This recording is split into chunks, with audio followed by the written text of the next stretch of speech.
everyone. I'm Bishi, and tonight we are playing more Great Ace Attorney Chronicles. We're in case 4, and we're gonna be entering the first day of the trial. We just started episode 4 last week, and I completed all of the first day of investigating, and today we're starting the first day of the case, where we are defending the one and only Van Zieks, our favorite wine-drinking vampire man. Let's see, we've got some notes here. I wrote a lot down. I'm not going to read all of this, but let's see. What was the last few things? It looks like the gun that was used for the murder was Zeke's gun, but he just doesn't know where his gun is, so someone might have taken it. The person who was killed was Gregson, by the way. Very upsetting for us all. Let's see. Gregson was involved in the professor case. I have some details written down here. Strongheart was involved in the case. Oh, you don't know this? Ruuuvo doesn't know this? Oh yeah, you went to sleep. You missed a lot. Okay, so let me give you the rundown, okay? Mr. Gregson, found killed in an abandoned building on the outskirts of town. Oh, what's her name? Oh, the little Miss Detective. Shoot. It's like it's right here. It's right here, but it's not. Gina, thank you, Gina. Oh my god, I couldn't remember her name. I remembered her last name. I was remembering an L. I was remembering Lestrade, but not Gina. Anyway, so Gina is heartbroken, really looked up to Gregson, and is very upset that he's passed away. And the person that was seen with Gregson when a witness saw them was Van Zieks. So it's just assumed that Van Zieks killed him. Of course, we all know that's not what happened. Something else is going on. But yeah, we have to defend Van Zieks in trial. And we were also encouraged to do this by Kazuma. Kazuma really wanted us to defend him because Kazuma is prosecuting him. Thanks to Mr. Strongheart appointing him as the prosecutor. So it's gonna be a little weird. We're gonna be going up against our best friend who we thought was dead for months and has now remembered everything, regained his memories, and now I have to go up against him. So yeah, lots of little details I have written here. I won't read them all out, unless I get stuck, then I'll I'll go back through it. But I feel like I remember a lot from last time. But yeah, anyway, that's the rundown. Makes me sad that Gregson's gone, because he and Gina are both inspired by the same character. Oh, from Sherlock Holmes. I don't know why they decided to kill him. I'm upset. I was upset when they killed Kazuma and then they brought him back, so I don't know if they're gonna pull an RGG move on us and Gregson's actually gonna be alive at the end of the case. And he just has amnesia. He's in another country somewhere. We'll just have to wait and see. But at this point, I'm assuming he's just been killed out of the story, which is upsetting. I loved his animations and his voice that I did for him. And I'm very sad for Gina because she really liked him. Less romantic, more sad. I know. This is a bittersweet case. All right. Well, I don't know where the sweet comes from. It's just bitter. It's just bitter. Anyway, get me out of here. Okay. Let's go. Let's do it. Bittersweet, hold the sweet. 2nd November, 8:56 a.m., the Old Bailey Defendant's Antechamber. There's that old familiar feeling again. The crushing pressure of this historic courthouse. Actually, no. It's a little different today. There's an even more menacing tension in the air. There is a menacing tension in the air here today, isn't there? I suppose... Yes, I think so. It can only be the result of the menacing appearance of the defendant. A little more courtesy, if you please. Oh my, I do apologize. However, you're certainly not mistaken. This trial is far from ordinary. What do you mean? I'm not privy to the details, however. I understand that no jury has been selected. Oh! A trial without a jury? Well, that's just like the trial of the professor 10 years ago. Closed court. Oh, there he is. Good morning, my dear fellows! What a ray of sunshine you are. Mr. Sholmes. Have you made note of my hair, Mr. Naruhodo? An outright victory for science, you must agree. I will say he fixed the hair. He did fix the hair. To be perfectly honest, so much happened yesterday that, well, I completely forgot about your little hair problem. Ha! What to one man is a little hair problem, is to another a day of drinking dubious potion after dubious potion. What is he talking about? I missed so much. You really did. You've missed so much context. Last time, the first moment you see Herlock in this case, his hair is bright red. Vibrant primary red. And he doesn't explain it at first, so he's just, you're just talking to him and his hair is red and you're confused. Hey Anna, welcome in! My sweet husband. Gray-haired husband, not red.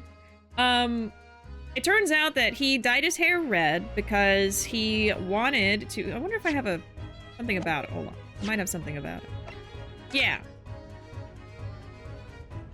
So there's this thing called the Red-Headed League, which actually might have something to do with the murder, by the way. And they were recruiting people with red hair.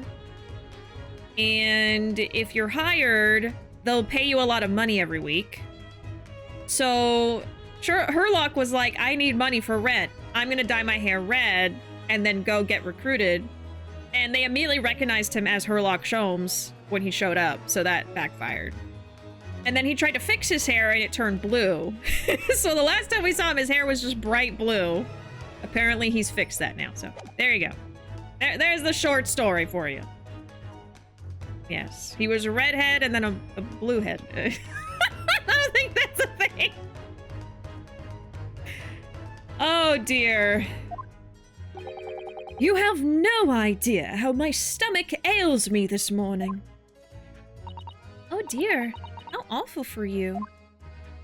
How awful. I'm afraid you only have yourself to blame, Mr. Sholmes. And good morning to you, Mr. Reaper. I'm delighted to see you looking so full of vim. And are you? I see London's celebrated great detective is as active as ever. Oh, you exaggerate, my dear fellow. Compared to my paltry engagements with a few trivial cases, the Reaper's overbearing presence is a far greater deterrent to the black roots of crime in our capital. Now kiss, yes! Now kiss! Two gray-haired kings. One is slightly purpley blue, though. And whilst I may not agree with your methods, there is at least one point on which I would readily commend you. What an honor. And that would be... your eye for a good lawyer, sir. Mr. Sholmes. After all, behind this lawyer there is a very great mind. My own. What are you trying to say? I wish only to say that you should be prepared for quite a trial, Mr. Reaper. Sorry to barge in. Oh, it's Gina. Gina and a dad. Gina. What's that on her arm? Is it a mourning? Oh, it's a mourning band, I suppose. Father, shouldn't you be at the symposium? It's been postponed, so I have some free time. I decided to come along with the police inspector to see our country's up-and-coming student in action. Well, he's being really put on the spot now. I shall be very interested to see the fruits of your studies over the past year. Well, it's an honor to have you here. Let's hope there are some fruits to see. I see a fruit every time I look in the mirror. Maybe you could try that, Rue. Odo. Oh, yes, Gina? Why'd you agree to this, eh? Why'd you take him on? This Reaper bloke. Everyone says it was him. What killed the boss? I'm sorry, Gina, but I just don't believe that. Well, if it weren't him, who was it? I don't know that yet. I don't care who calls him what. The Reaper's just a name. He's just a person at the end of the day. And if it turns out it was him what killed the boss, then God help him.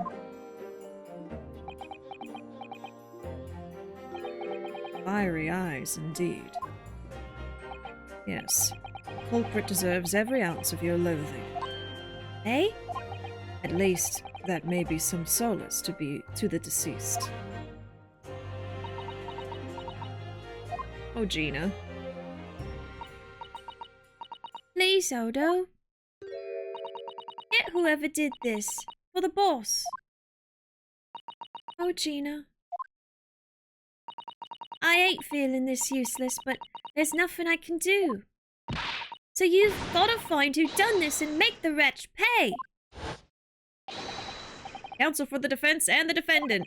Court will be in session shortly. Make your way to the courtroom at once.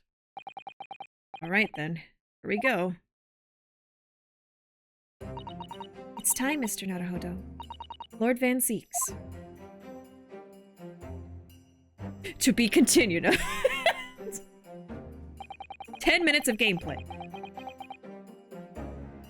One who lost his treasured brother to a mass murderer. One who lost his treasured father in a foreign court of law. And one who lost the man who helped her escape destitution. All that misfortune, all that pain, on course to collide headlong in this trial. It's time to shine a light on all these dark events. Why is Herlock here? And whatever truth is revealed, we're going to have to look it straight in the eye. Okay, why is Herlock here? He has nothing to do with this game. Well, he investigated it a little bit before we went in the room, so I don't know. 2nd November, 9:20 a.m., the Old Bailey courtroom. Yes, 2 gray-haired husbands. Or does he? The real murderer. He didn't like how Gregson was in all his little stories. He's like, I'm the star of this show. In the name of Her Majesty the Queen, I hereby declare this court to be in session. We are here to conduct the fair and just trial of the defendant Beric Van Zieks. Counsels for the defense and prosecution, are you ready to begin? The defense is ready, my lord. Kazuma! Prosecution is more than ready. Oh, Kazuma-sama. I've been wishing to see you in court again for so long. It feels... But I never pictured... Oh, it feels... But I never pictured it happening like this. I never thought I'd be facing you behind the prosecution's bench. So-called Reaper of the Bailey has been a scourge like no other, undermining Her Majesty's justice system. Today, we must uncover the truth behind this scourge. In other words, this trial is going to be a lot more far-reaching than Inspector Gregson's murder. The truths revealed by these proceedings may have unpredictable repercussions through the judiciary. Accordingly, they are to be conducted as a closed trial with no members of the public present. By Her Majesty's direct orders. Her Majesty? How will that work, my lord? The burden of all arbitration and adjudication falls on my shoulders. The judge forgot how to say those words. He's old. Therefore, as you will see, the jurors' bench shall remain vacant today. If no members of the public are present, might I ask who is currently occupying the gallery, my lord? They are members of the judiciary here to witness proceedings and ensure an equitable trial. Members of the judiciary. Oh my, this is a very unusual trial already. There is, of course, another unprecedented aspect to these proceedings on which I must elaborate. The counsels for the prosecution and the defense are both aliens of Great Britain. I believe it takes an outsider to see the truth sometimes. And as I stand here in this courtroom now, I'm quite certain. This is the reason why I had to come to Britain. Kazuma? Very well. Let us commence proceedings. Prosecutor Osogi, your opening statement, if you please. Certainly, my lord. This is so weird! I don't like going up against Osogi. This is like the opposite of how, like, Phoenix and Edgeworth's story went in the original trilogy, where... I mean, I guess they kind of started as friends and then went to enemies and then back to friends. But, like, from our perspective, without knowing their history, it really seems as if, like, Edgeworth is an antagonist and who we're against. But then over time, they become close friends and all of that. Here, it feels like we're BFFs. And then now, he is our enemy in court. It's weird. If the judge forgot those words, should he be judging this? If the judge from the original trilogy still has a job, then forgetting words is the least of our worries. The incident took place on 1st November at just after 5 o'clock in the afternoon. That scared me. Right as I got into it. Welcome in, PC Man. What an entrance. I think that scared everybody. Just some peaceful Ace Attorney dialogue, and suddenly...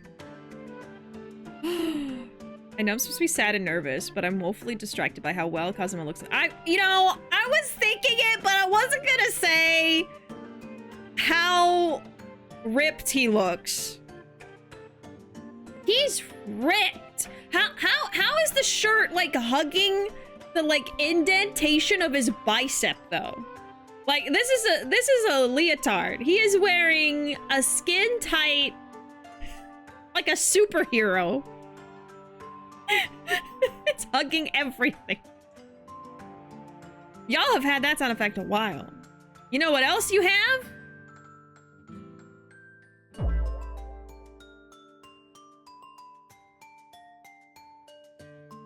That's new too. And I also have it. Mine's a little louder though. But she's giving us too much back. I think it's perfect. Now, when we say something suggestive, you guys can use that. I'm anticipating many laughs. So many hot men in this game, I know. And then of course there's that. But good thing I don't have to worry about that for a few hours, so. Like 1 to 2 per stream. Okay. The location was a building of flats on Fresno Street on the outskirts of the city. The victim's body was discovered there in an old single-room rental property. Yes, Inspector Tobias Gregson, a name known very well indeed to this court. Not least for his miraculous resolution of one of this country's grimmest cases 10 years ago. Yeah, I have that written down. The Professor case. How sure are you about the time of the incident? Several witnesses on the street outside heard the gunshot, and all have reported the same time. Yes, that's what Gina told us too. There were a number of witnesses. Okay, actually, he mentioned a specific time. I should probably write that down. Yeah, just after 5 o'clock. So, okay, according to witnesses...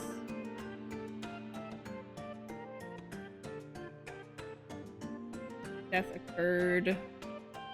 or maybe... yeah. Shot was fired around 5 p.m. Hey, Jinxie, welcome in. You love this game? I've really been enjoying this game too. This is my first time playing it. And we are in case 4, which is already super juicy and interesting. I can't believe we're actually defending Van Zieks in this one, so we'll have to see how it goes. I'm at the very beginning of this case. This is the first day of the trial, so I'm kind of excited. That's what Gina told us too. There were a number of witnesses. I have here a plan of the room. The victim was found curled up in one corner. It's believed that he was shot from the front at point-blank range and died instantly. How has the range been determined? There were scorch marks around the entry wound. Oh. Such marks are caused by the gunpowder used to fire the bullet. But powder hot enough to leave scorch marks is only ejected a few inches beyond the end of the barrel. Ooh, yeah, really close. In other words, it only happens when the target is at point-blank range. I take extensive notes when I play these games because I get stuck too frequently. I have to help myself somehow, so... supposedly shot at point-blank due to scorch marks. Got it. Wolf, please! Please! We've only been streaming for 20 minutes! Manifesting freedom for Van Zieks, yes. Freedom for Van Zieks. He's innocent! Yeah, only happens at point blank. I see, yes. Thank you for the detailed explanation, Counsel. Alright, autopsy report has been entered into the court record. Inspector Gregson's autopsy report stating that death was instant, resulting from a bullet shot at close range. Okay, so that's in there. Let me look at that. I don't know if we've actually looked at all the evidence yet. Coroner was Maria Gorey. Yeah, Tobias Gregson, 45, British, time of death. There's no time of death on here. That's weird. I'm writing that down. That's one of those little details, I swear to God, that get you at, like, the end of the case. Like, it's the very last thing you have to present. What could it possibly be? And it's some, like, arbitrary detail you're supposed to remember from 3 streams ago. Okay. Cause of death. The victim was shot in the chest at close range from the front, resulting in instant death. Scorch marks at point of entry. The bullet exited the body from behind. Okay, so it went all the way through. Caliber of the gun used matches that of standard issue firearms for members of the judiciary. Okay, so they don't actually have it matching Van Zieks' gun necessarily, but it matches the firearms that all the judiciary have. So it could have been anyone, really. And then this is the picture. And then we've got this. I don't think I've looked at this at all. There are some black marks here. Look. Yes, they look like some sort of scorch marks. So perhaps the bullet struck the candle here, do you think? It's only this one candle that's been cracked in half, it seems. Yes, I think you might be right. Firearms are rarely used by criminals in Japan. I'm afraid I'm not particularly knowledgeable about them. Right. They don't know much about guns. And you know this is going to be important. I mean, to me, right, it seems like the murder happened when the candles were still very full. And it got broken in half and stopped burning, while these two kept burning and got lower. So I feel like this one might have something to do with time, just because of that, but we'll see. Or something to do with the exit wound, you know, because apparently the bullet went through him and hit the candle. Yeah, I think, I looked at this one. His head comes off and it's like a little key. I remember that. We looked at this, oh, but it's blue again, okay. So this is the type of revolver that's standard issue for members of the judiciary then. Yes, And when I asked about whether records are kept about who they're issued to, I was told that for the past 5 years they've been engraved with a unique serial number. Ah. But as far as I can tell, there's nothing like that on this gun, which tells us that it must have been issued longer ago than that. Oh. Hold on. So older than 5 years.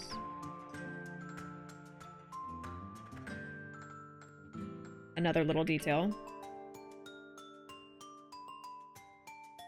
It was made before serial numbers were issued. Okay. Got it. It's the newspaper! No, not again! That will haunt me forever. You know, and I did trim down that part of the video from that time. I didn't cut everything out, but I basically only kept in the parts where I was like trying to think out loud, and it's much shorter than it was before. I think I was stuck on that for like 40 minutes. It was horrendous. Horrendous. Magic 8-Ball. Will Van Zieks go free? 8-Ball says indubitably. That should be good. Oh yeah, we looked at that. We looked at the wig. That's just a picture. Oh yeah, this has to do with the missing warden. Chief Warder Daily Vigil is relieved of his post with immediate effect for having violated Clause 1 through 2 of Her Majesty's Code of Conduct for Prison. All rights to redundancy pay are revoked. Yeah, aiding and abetting the escape from this prison of convict blank just prior to execution. So we don't know who he helped escape. I'm assuming it's the professor somehow. I don't know. That's the letter of introduction. I haven't looked at this. Professor Mikotoba has wonderful handwriting, doesn't he? This dark-suited young man is not in the least bit untrustworthy. Is it just me, or does that make me sound extremely untrustworthy? I do wish he'd at least called you a nice young man. I'm really not sure that would help. What is this? Oh, it looks like this is some sort of steamship ticket. The SS Grouse, First Class Cabin 001. Yokohama departure, 11th of September. London arrival, 1st of November. Ah, that's the boat that Professor Mikotoba and Judge Jigoku came on from Japan, isn't it? Yes, I think it called at Dunkirk on the north coast of France for a night before finally arriving in Dover. I think it's been almost a year since we arrived in Dover on the SS Burdia. It seems a shame not to keep your ticket as a memento of your trip, don't you think? Yes, I agree. I have mine safely in my diary. And I keep mine in my wallet, so I have it with me at all times. Oh well, how strange. Where could it have gone? Are you like this on purpose, Mr. Naruhodo? Did I imagine it? Or was that comment accompanied by a little sigh? Details were updated. Okay, there's something I didn't notice about the evidence. I'm glad I did that. Okay. Note of introduction written on the back of a ticket for passage on a steep system. Obviously, that's going to be important at some point. Yeah, why are you like this, basically? And that's a picture, and then of course we have the newspaper. Alright. The murder weapon was found lying beside the victim. And have you managed to ascertain the owner of this firearm? No, my lord. Not conclusively. Bravo, Kazuma-sama. We're not trying to use the gun as evidence when its provenance can't be proven. Furthermore, my lord, as I've explained, the revolver was fired at extremely close range. The bullet passed through the victim and struck the wall behind him. There is a candelabrum mounted on that wall, and the tip of one of the candles in it was found to have been blown off by the projectile. We noticed that too, didn't we? Yes, that's right. Thank you for the thorough report, Counsel. The setting of the crime is clear to me. We'll submit the plan of the crime scene as evidence, please. As you wish, my lord. Crime scene floor plan been entered. Plan of the small room in the building of flats on Fresno Street where the body of the victim, Inspector Gregson, was found. Is this Fresno Street room Inspector Gregson's private abode? No, my lord. The room is rented to a Mr. Hugh Boone. like, huge boon, I guess? But there is precious little furniture inside, and it is generally in a poor state of repair. So what on earth was Gregson even doing there? Presumably he was investigating some case or other. When a policeman was informed of the gunshot from the witnesses and rushed the scene, he found only the deceased inspector and the accused standing alongside, holding the revolver. So this is just like Edgeworth. You find him with a gun in his hand and you make assumptions. The attending officer arrested the accused on the spot. So, the details of the case are clear. In that case, prosecution would like to call its first witness. A name, please, counsel. Naturally, the accused himself. Lord Van Zieks? As a prosecutor, he believes in the oath of office he's taken and will be compelled to tell the truth. Okay. Very well. Let the defendant take the witness stand. I was wondering when he would pop up, but I didn't think it'd be this soon. He just admits to it and the case is done. So witness, state your name and occupation for the court. Beric Van Zieks, Old Bailey prosecutor. I presume, Lord Van Zieks, that you heard Prosecutor Osogi's opening precis. I did. It is alleged that you were found at the scene of the crime, and that you were arrested by the arriving police officer. Can you confirm this? Yes, my lord. Then I'm sure the court would like to hear you explain some things away. Namely, why you were there in the room on Fresno Street at the time in question, and what exactly took place. I intend to explain away nothing. Will simply tell the truth. I must say, Lord Van Zieks, I never imagined this day would come. Or rather, I didn't want to imagine it would come. But since you became known as the Reaper, a part of me has been dreading it. But he didn't actually do anything, though. Edgeworth kind of admitted to it as well. Yeah, didn't he? Your formal testimony, then, witness.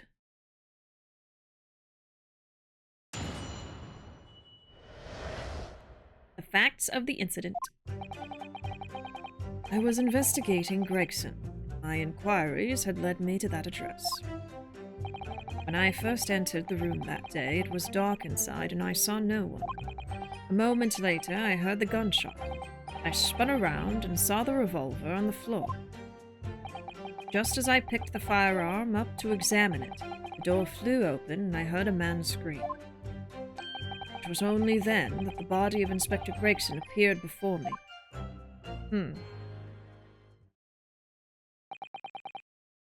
That testimony was the whole truth? It was. So, you heard a shot being fired in a room with no living occupants, and moments later, a corpse somehow appeared before your eyes. Is that it? You're right. You haven't explained away anything. In fact, that would barely qualify as an excuse. I thought you were my mute apprentice. Yet it turns out you have a way with words, Prosecutor Osogi. It would appear to be a singular tale indeed. Singular isn't the word. It's laughable. What's got into Kazuma? He's not behaving like himself at all.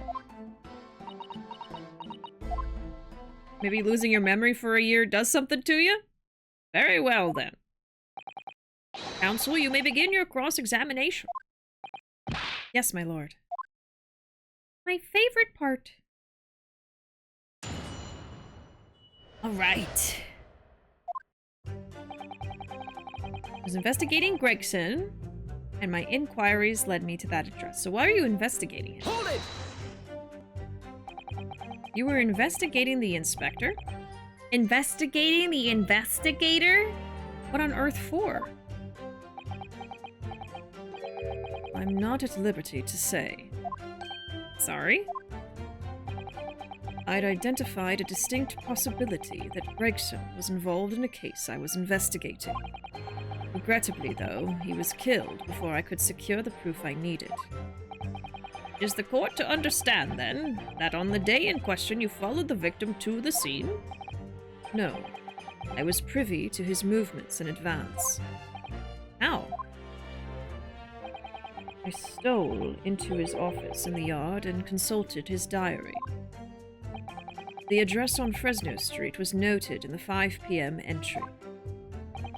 You illegally entered the man's office. In Japan, that alone would constitute a very serious offense.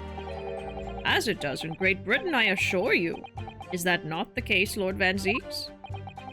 I was aware of the possible consequences. So in summary, you were investigating the victim, and yet you refused to tell the court why.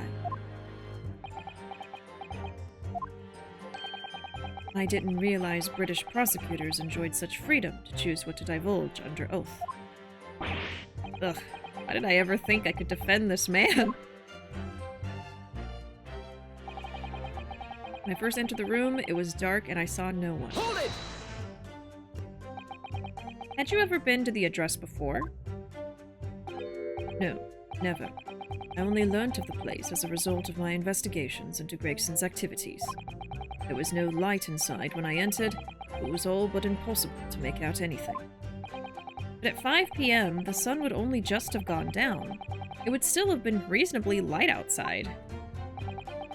The room has a window, but it was boarded shut.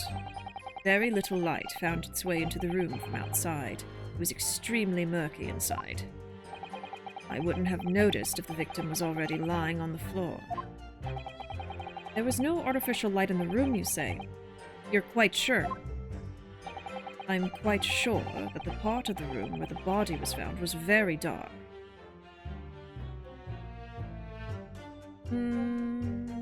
I think the candles disprove that. I have a feeling there was a small oil lamp burning on the desk, though I couldn't say for certain. Look, Mr. Naruhodo. There's a lamp, yeah. There's a small desk in the room just here. Yes, I remember. And there was an oil lamp on it, as well as the framed photograph.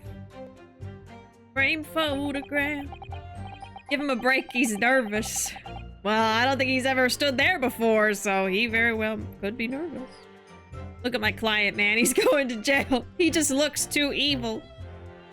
When I entered the room, I closed the door behind me and started towards the desk to investigate. And what did you find? Nothing. I never actually reached the desk. A moment later, I heard the gunshot, spun around, and saw the revolver on the floor. So, who fired the gun? I have no idea. I didn't see anybody else in the room. But you say it was very dark in there? Yes, that's right. All I can tell you is I didn't sense another's presence. Ah, and could it be that the gunshot actually originated from somewhere outside the room? Point blank. No, that's out of the question. Oh. Without doubt, the sound emanated from inside the room. I could smell the gunpowder. Ugh, it's going from bad to worse. And you say that's the point at which you noticed the revolver on the floor? Correct. And I foolishly picked it up. That was carelessness on my part. Yeah, your descendant didn't really learn from that. You know how they say, like, I don't know if he's canonically Edgeworth's descendant. It's just, I don't know. I take that as an implication. But you know how there's that thing of, like, fears and knowledge are passed down through your genes, even in people to a certain extent. Like, that's why a lot of us have phobias of snakes and stuff like that. It's probably from, like, ancient cavemen that were scared of snakes. Edgeworth did not inherit the good sense to not pick up a gun at a crime scene. Didn't work out for them. Presumably, then, the gunshot you heard came from the firearm that you somewhat hastily took in your hands. In point of fact, my lord, I believe it did not. What? The barrel of the revolver I picked up was cold, and there was no smell of spent powder. Oh. But then, where on earth is the gun that was fired? Whilst I would like to oblige you with an answer, afraid I can't. I, too, would dearly like to know that. Ugh. That's interesting. So Zeke says the gun we have as evidence, the murder weapon, was cold when he picked it up. Right after hearing it fired and killing Gregson. So what I'm thinking, with the candles burning and the gun being cold, is that Gregson was killed much earlier than 5 o'clock. And Van Zieks was somehow set up to be there when they pretended to commit the crime hours or whatever later. And the gun was planted there on purpose, or just happened to be there somehow. I'm just gonna write that down. So maybe Gregson was killed a lot earlier because of the candles and the cold gun. Yeah, I'll just say that. Okay. I always thought that Kazuma was the ancestor of Edward. Oh! As they're both Japanese, and Van Zieks is technically the ancestor. Oh, the Von Karmas, the original version that were American. Oh, okay, well, that's why he didn't inherit that knowledge, I guess. Von Karma did turn out to be his tutor. He just left that tidbit out. That makes a lot more sense. Kazuma as Edgeworth? Yeah. I guess because, like, Edgeworth and Phoenix are more like Ryu and Kazuma than Ryu and Zieks. Just as I picked up the firearm, the door flew open and I heard a man scream. Hold it! Well, you just blew my theory out of the water, but that's okay. A man, you say? One of the witnesses, I presume. That's right. One of the street merchants working on Fresno Street.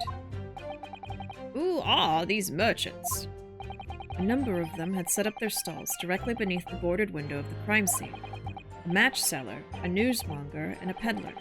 They've all given statements saying they heard the gunshot. And without thought of danger, they ran inside to see what had happened. Yes, Gina told us about that yesterday, didn't she? They burst through the door with some force, it would seem. They did, and almost gave me a heart attack in the process. But you're supposed to be the Reaper. Well, he's not the Reaper! The first man to come in immediately noticed the revolver in my hand and fled. A policeman patrolling on Fresno Street heard the commotion and was able to arrest the accused shortly after the incident occurred. Anyway, the man's scream drew my attention in that direction. Okay. It was only then that the body of Inspector Gregson appeared before me. Hold it! What do you mean by that? In what way did the body appear? I honestly can't explain it, but it's the truth. As far as I was concerned, the body hadn't been there until that point, and then suddenly there it was. Weird. Did you perhaps hear the sound of the victim falling to the ground just beforehand? Right? Like that's something that could have happened? At that moment, what I heard was the sound of the door flying open and the scream of the man who came inside first, nothing more. I see. After the man fled, I examined the body. I was stunned to find that it was Gregson. Most curious circumstances indeed. How the inspector was killed, or how his body seemed to appear out of nowhere, I have no idea. Objection! Surely the court has heard enough. My lord, the cross-examination has clearly revealed But the accused, Barrick Van Zieks, is lying on multiple fronts. It's dramatic music. What is that supposed to mean? Good gracious, counsel. The defendant is lying, you say? In his testimony just now, he claims that he failed to notice the victim's body because the room was dark. That's correct. No, that's impossible. As proven by this candelabrum. Yeah, the candle. How does that prove anything? You examine the tip of the long candle. If you examine the tip of the long candle, you can see it has been blown off by a powerful impact. One would assume that the projectile from the firearm passed through the victim and struck the candle. Kazuma's body language does remind me of Edgeworth.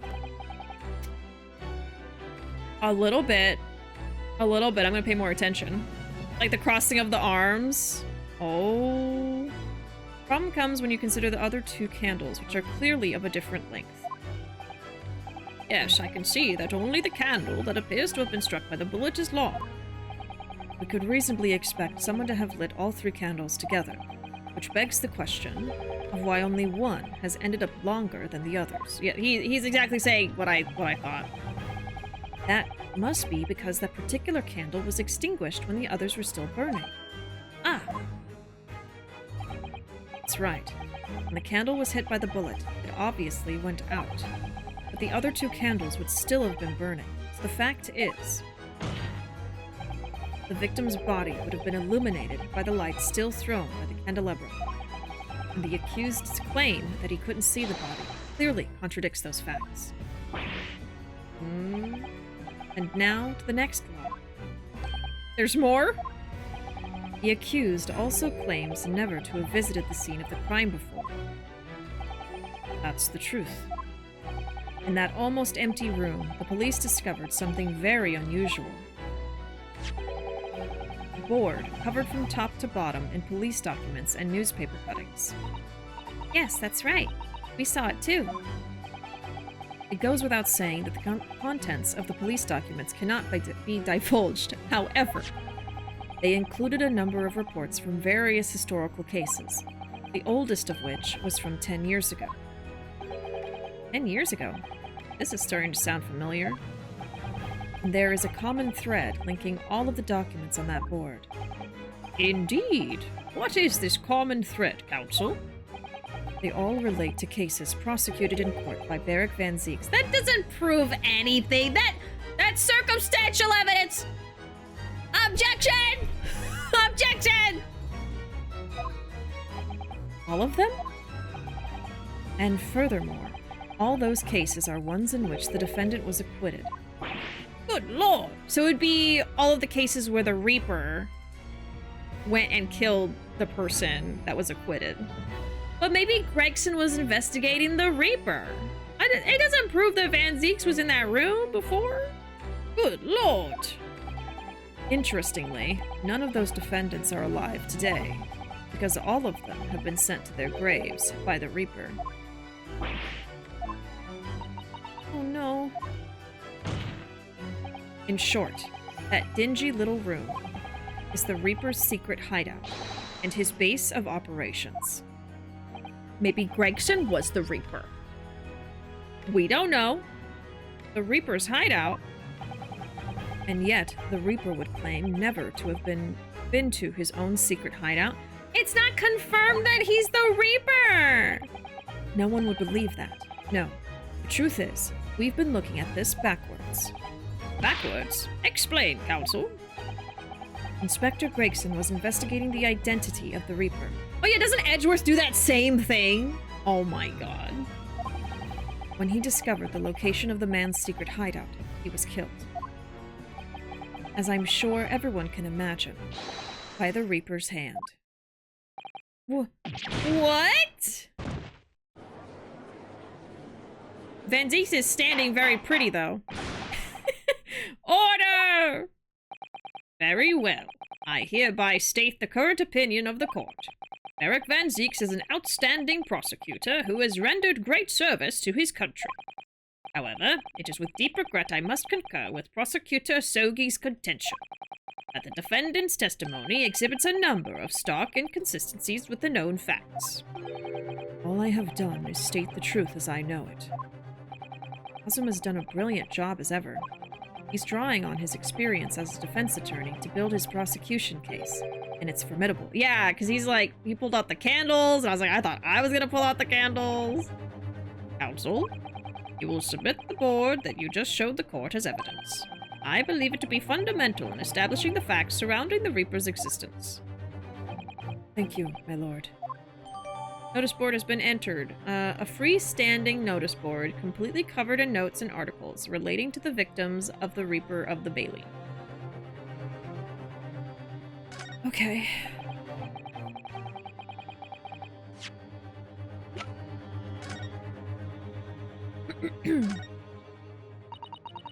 There are details of a whole raft of cases dating back years on here, aren't there? This paper from 10 years ago is browning with age, look. Out of interest, the most recent thing appears to be this newspaper cutting here. Oh, it's the same Red-Headed League advertisement that Mr. Sholmes had picked out. And do you remember? There was a red hairpiece at the scene too. Was Inspector Gregson an exponent of the Red-Headed League then? See, the Red-Headed League is gonna matter. Oh! What is that? Oh? What's this? Mr. Naruhodo, look! Oh yes, it's a smudge of some kind. In fact, it looks just like a handprint. And the color, that's blood, isn't it? Oh dear, how disturbing. Okay, details have been updated. There's a bloody handprint on the backside. Okay. Interesting, interesting. That's probably it. Yeah, I don't think there's anything specific. Okay. And now, the prosecution would like to call new witnesses to the stand. Already? Witnesses who saw events unfold on the day in question. They were mentioned in the previous testimony too, if you remember. Yes, the street sellers who heard the gunshot and went running into the room. Very well. Lead the witnesses in. The defendant may step down from the witness stand. Certainly, my lord.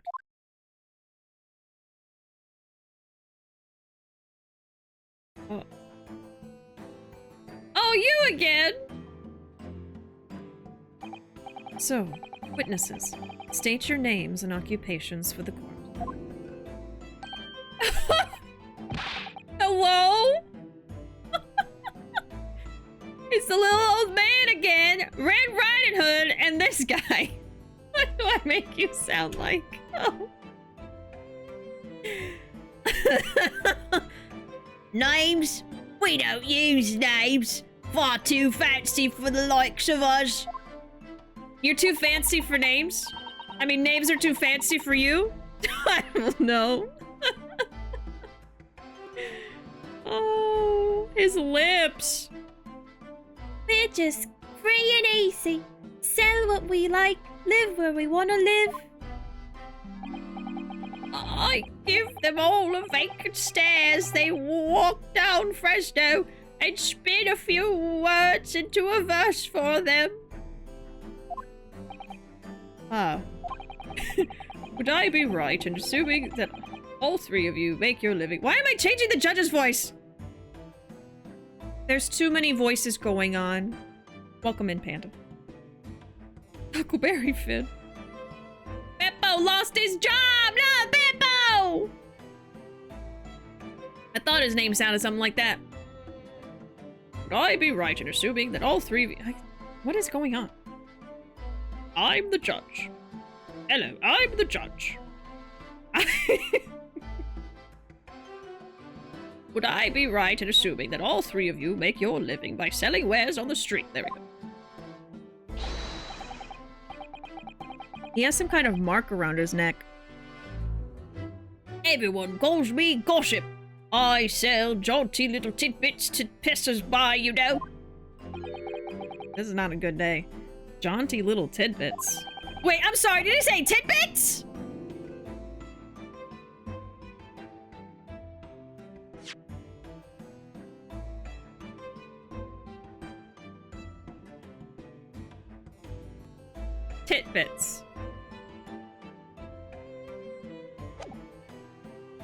got an absolute smasher for you, sir. Right up your giddle it is. 6 pence is the price, and not a penny less. Wait, you're actually trying to sell it to me now? Oh, come on, sir. Don't tell me you're not interested. Try the man. Give him the money and see what it is. Pay the man, counsel. I will not be paying the man. No! All right. 6 pence it is. You won't regret it, sir. Now, got your listening ears on? Just between us, a young couple on Slate Street have just had twins.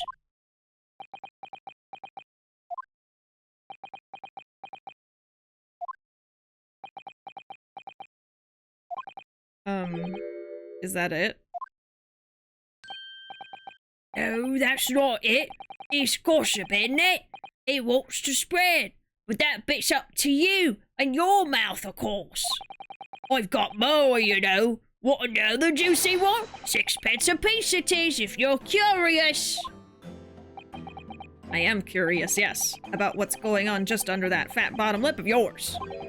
Namely, that unusual bruise, or whatever it is that's poking out from under your collar. What about the next witness, then? What name do you go by, and what do you sell? Me? I'm Venus. That's what everyone calls me. Funny, isn't it? Are those firecrackers? I sell these lovely little fireworks to all the local school kids. 6 pence a pop. What you say? Is that a threat? Oh. You weren't exaggerating with little. Do they actually sell? Oh yeah. The second years can't get enough of my Venus firecrackers. Especially when I tell them that if they get 100, they can blow up the school. Not the most savory of ideas, young lady. What'd you say then, eh? Wanna part with 6 pence for a pop? Wait, what? You want me to buy one? Tell you what, I'll let you in on a little secret. If you get 100 of them, you can blow up the whole courtroom. Try the woman. Give her the money and see if she's right. Pay the woman, counsel. All right, I'll buy one.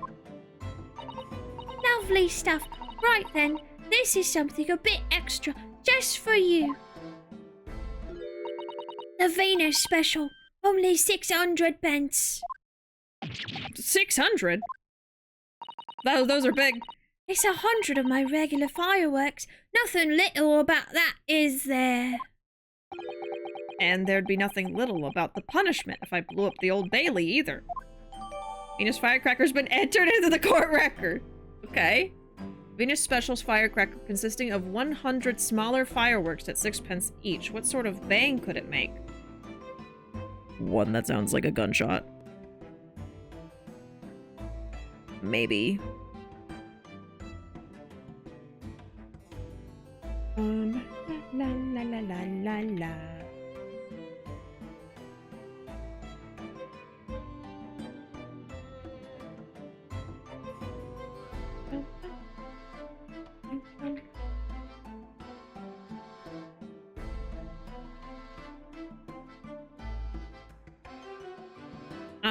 Yeah, I'm starting to get a picture here. Yeah, my brain cells are firing. They're cooking. And the last witness. What name do you go by, and what do you sell? I'm a thinker, me. Think all sorts of thoughts. I think, therefore I am. I am, therefore I think. I think. Because I stand there on the street, watching the world go on about me, they call me the observator.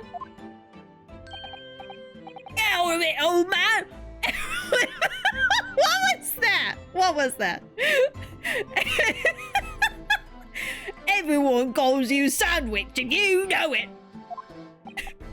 So, you don't actually sell anything? Problem shared is a problem halved, as they say. I give advice, I do, and think what it means. No Beppo anymore. Why does it say hot? I don't actually sell anything, no, come to think of it. You say something hero? Hot something hero? Pity. No more purchases today, please. Well, we have quite a cast here, it seems.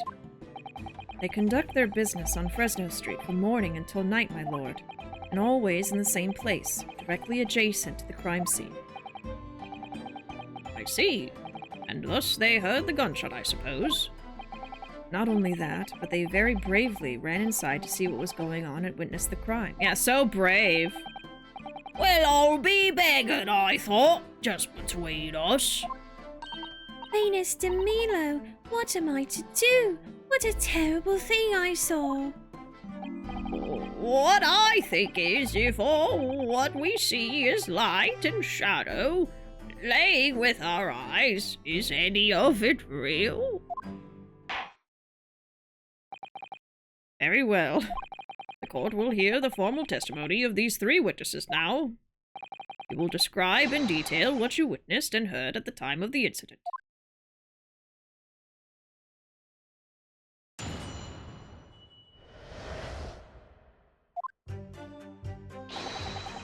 We saw the whole thing from start to finish, we did. Everything from the moment they went up in the building. It was less than a minute after the Reaper had gone inside that we all heard a big bang. Seems to me that quick to talk is quick to walk. Gossip couldn't wait to go and see what had happened. I ran into the room and there he was, the Reaper, gun in hand, standing over the dead body. I was scared after death, mate, so I ran off to find a copper.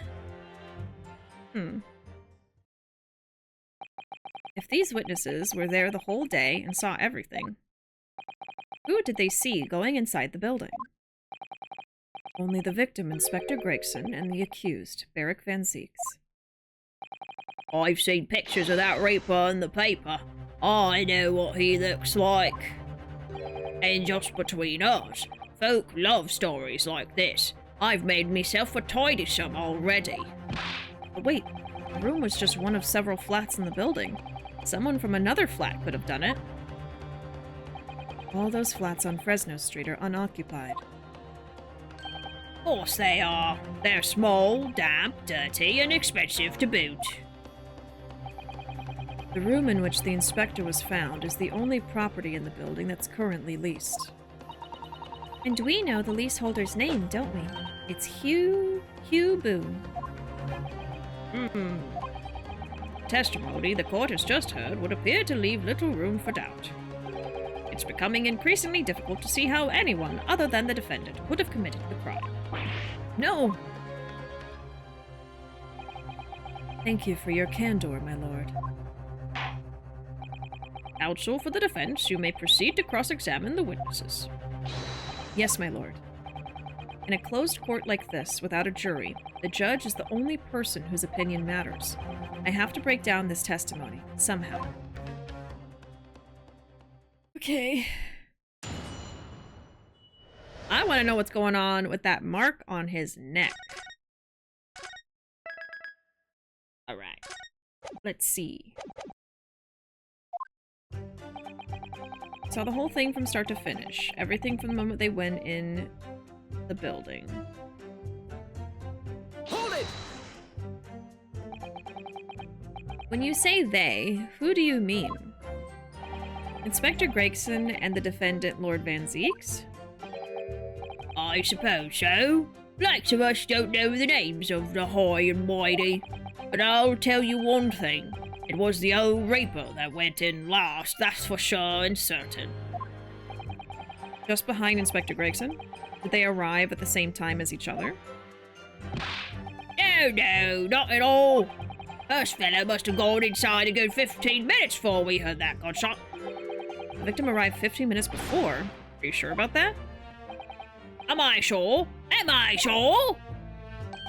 Does it seem likely that I'd have forgotten a fella with bright red hair like that, does it?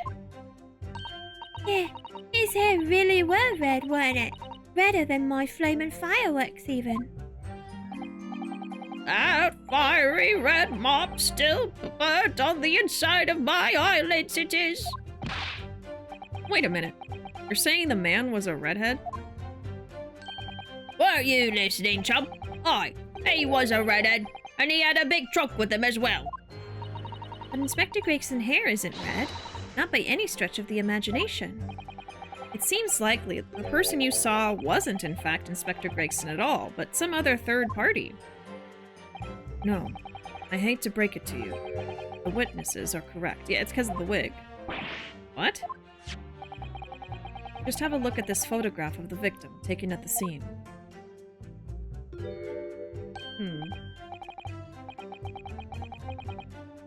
I wonder if it could have even been like someone mistakenly killed him because they thought he was bad because he had the red wig on. Because I think the people who wear red wigs, do you wear wigs? Were bad people. I'm pretty sure. I love Sandwich's slowed down revelation noise every time he speaks. Oh no, Gregson, your anime boy wig fell off! How will you get famous on TikTok now? Alright, so they're saying Gregson went in the building 15 minutes before Zieks. Okay. Yes, that's Inspector Gregson, all right. And a red hairpiece. Ah. Of course. We saw one on the floor when we investigated the scene, didn't we? I still refuse to believe Inspector Gregson wore a hairpiece, though. So then why on earth would he have been wearing something like that? Color does seem to suit the man, one might say. Photograph will be submitted as evidence, please. Photographic print of the victim, Inspector Gregson. His body appears to be tightly curled up, and there's a red hairpiece on his head. And what became of the trunk that the red-headed victim was supposedly carrying? Let me check out the picture. Oh, shoot. Sorry. Hold on. Here we go. I will look at that dialogue in a second. We just look at it. Okay.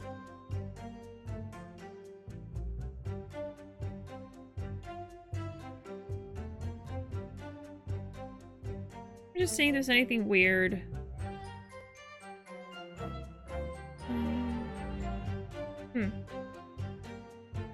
Okay. Oh, we also didn't look at this.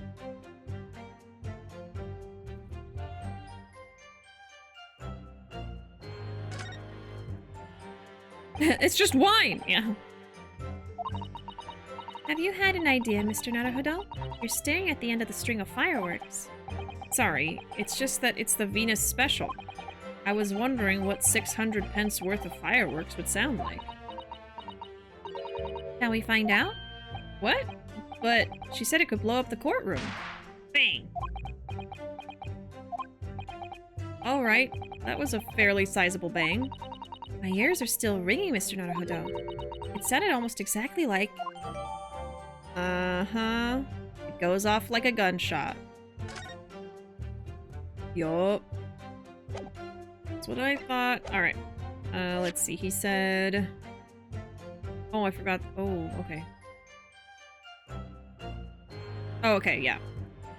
What of the trunk that the red-headed victim was supposedly carrying? I was informed that no trunk was found at the scene. So it just disappeared? What? You expect us to have been watching the building every second, do you? We definitely saw him in the dock going in there. No question about that.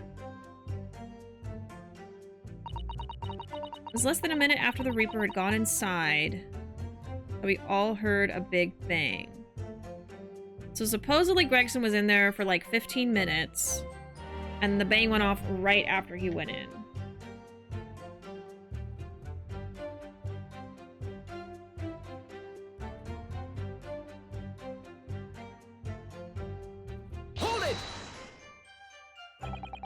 By which, presumably, you mean the gunshot. I sell these little things, don't I? How would I know what a gunshot sounds like? Because one of your fireworks sounds exactly like one?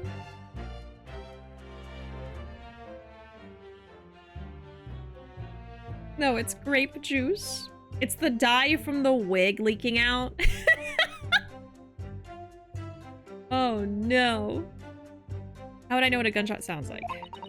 But I've always thought it probably sounds a bit like this, doesn't it? Oh, okay, so she is saying she would probably know it. I know we're gonna use that against her at some point, though. You say that you heard the noise almost as soon as you saw the defendant here enter the building? That's right. It was almost straight away. Bang it went, just like that. Well, he's the reaper, isn't he? It's what the French call a Fait accompli. when the reaper's around, people are going in the ground. I mean, that's what he does, isn't it? I think we get the message. The Reaper couldn't allow the inspector to live after he discovered a secret hideout. There can be no clearer motive for the crime. If he is the Reaper, which we don't have any proof of. Yes. It's certainly an eminently credible motive. Great. Absolutely wonderful. Hey, Astra, welcome in. May have never heard an actual gunshot to compare to. Probably not, yeah. At that point, you ran inside, is that correct? Seems to me that quick to talk is quick to walk. Oh, right. Gossip couldn't wait to go and see what had happened. Hold it! Already read that. So, when Gossip ran to see what had happened, did you go too? Well, me, I'm a bit hampered, see? All the signs are that I can't move very well.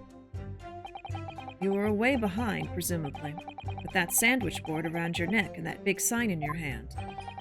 What a great burden you bear. Pardon me for asking, Mr. Sandwich, but is it possible you and I have met before? Yes! I'm not anybody, me. The signs are what make me who I am now. I shine, therefore I am. Remember, Beppo! Remember who you are! So, you weren't employed as an omnibus driver just under a year ago, then? He's so shaky! I might be mistaken, but I believe his trembling has intensified, Mr. Naruhodo. Yes, I agree. He's clearly been through a lot. Turn down King Henry Street and the Black Widower's Arms is just there. Oh dear, you've made him hide behind his sign. Life is full of surprises. Okay, I ran to the room, and there he was, the Reaper, gun in hand, standing over the dead body. Hold it! So then, you were the first person to arrive on the scene, is that right? That I was. Kicked the door open like a professional I did and yelled out, "What's going off here?" Lord Van Zieks claims all he heard was a man's scream, though. And was it dark inside the room? No, not dark at all. There were candles burning on the wall. Really? And there was a fella collapsed on the floor. Just between us, it's the first thing I noticed when I got inside. Ah, I see. Even though Lord Van Zieks claims not to have seen any such lights on the wall. Next thing I noticed was someone standing right beside the body. The accused, Beric Van Zieks. That's right, the pale-faced Reaper himself. I was a little shocked, I won't deny it, but I'm no lily-livered coward.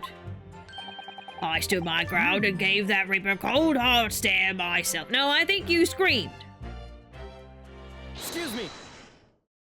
Do you have something to add, Mr. Sandwich? AKA Beppo. There's really nothing to me. Empty in the head I am. Just two slices with no middle. so I don't know what you could want with me. I think that maybe you just remembered something. Having heard Mr. Gossip's last statement, I mean. What I think is, we're all nothings, really. We try to dress ourselves up as something else, but at the end of the day, we're all just street sellers. That's enough out of you, Sandwich. Keep your trap shut now. Unless you want us to make you into a real sandwich. Threatening someone in the courtroom? When he saw the Reaper, he fell clean over on his backside. That's it? Oh, you rotten beggar. I told you to keep that a secret. He screamed, he did. Screamed and scrambled off on all fours. That's all I wanted to say. Thanks, Beppo. So the person who screamed was Gossip. Mr. Gossip, is this true? Floor was dead slippery, that's why. Planted my hand in a filthy pool of blood, didn't I? Yuck. What? A pool of blood? But listen here, even when I was sprawled on the floor, I still kept giving our Reaper a cold hard stare, and don't you forget it. Let's just go back a little. Did you say you got blood on your hand? I did, I. Happens to the best of us at times, don't it? I was scared, so I slipped over. We can keep it just between us, can't we? No, Mr. Gossip. I'm going to have to ask you to add that information to your formal testimony. Oh. If I must. Witness will amend his testimony to include the aforementioned details at once. Okay, so now he says, I slipped over, got blood on my hand, so I quickly wiped it off on the floor. Well, that could account for the bloody handprint on the back of this thing, perhaps. Hold it! You wiped your hand on the floor? Like, he says on the floor, but I don't know if he's saying the truth. Well, who wants blood on his hand, eh? Horrible stuff. And they might have thought I'd done it. No ta. And you didn't think that might be a problem? Does it really matter if I left a few grubby handprints on the floor? They'll get cleaned up in the end, won't they?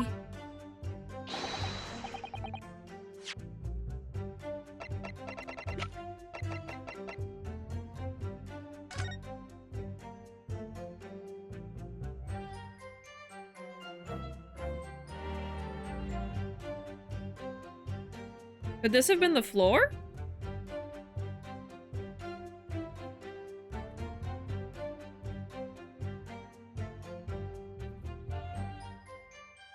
Maybe this could have been the floor. And then they turned it into this.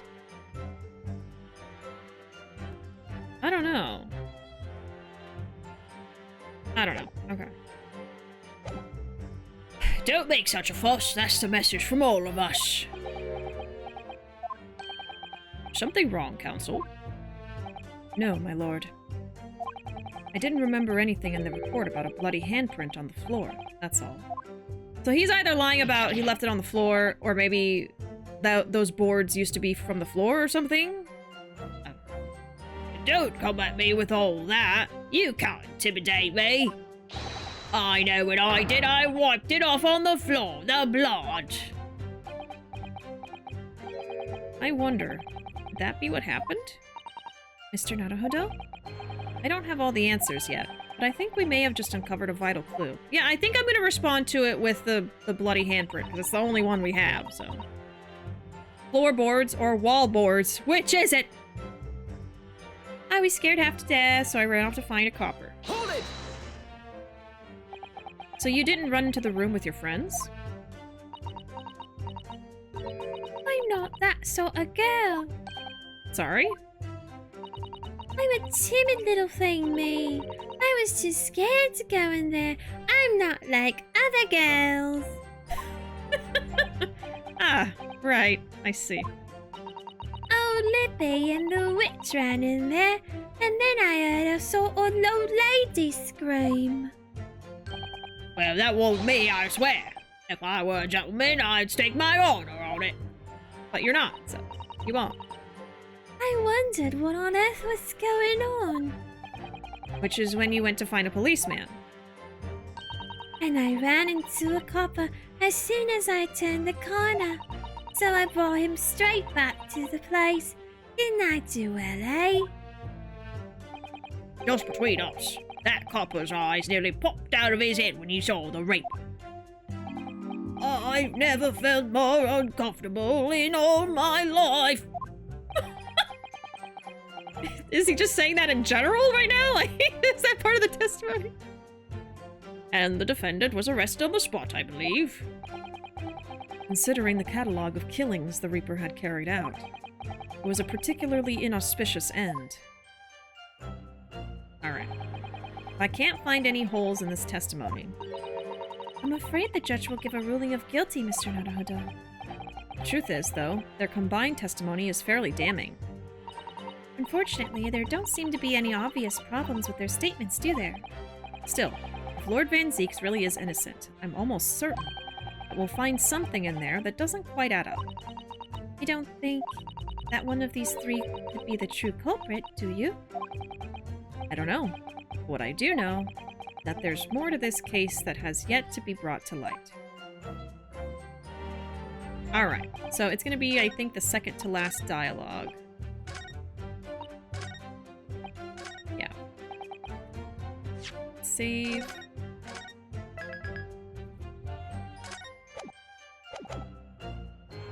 And we'll present you. Objection! Yep.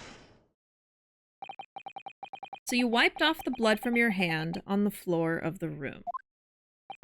Are you quite sure about that? Well, what else do you expect me to have done, eh? Does it really matter? Objection!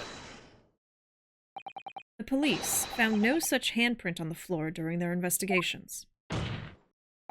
What exactly is the defense asserting? If you listen, you'll find out, Prosecutor Asogi.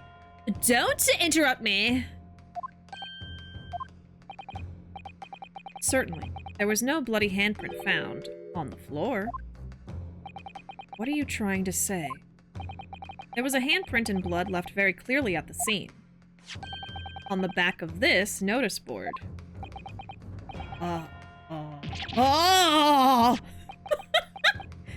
Ah, yes, indeed. Indisputably a handprint in the distinctive colour of blood. Aye, you're dead right. That's my right hand. I know it anywhere. Hot actual hero, I think is what his sandwich board says? I don't know. The witness very definitely testified that he wiped his hand on the floor. Any handprints on the back of the board are irrelevant. Objection! Not if the board itself had fallen over onto the floor. Oh, okay, so it was not... It didn't come from the floor, but it was on the floor. Okay. I was trying to think, like, were these floorboards and then they created this sign? It just fell over, Bishi. It just fell over. Why can't I just think of the simplest solution? I have to complicate it. Okay. In that case, it's quite possible for the witness's handprint to have ended up there. Just look at the floor plan of the room. The notice board was in the opposite corner of the room to the victim, in an upright position, even if it had somehow been toppled and was lying on the floor at the time. It would have been a considerable distance from the body, And I think that tells us something. I fell over when I came across the body, so I was basically right next to the corpse, not on the other side of the room. In other words, the defense's assertion is contradictory. Well, maybe the witness's testimony is contradictory instead. Yes, it is. There's a very definite contradiction here, for which there must be a reason. I take it that you formulated a proper hypothesis, counsel. Have I? regarding this apparent discrepancy between the witness's account and the handprint found at the scene. I have, my lord. This discrepancy between the witness's account and the location of the handprint is explained by...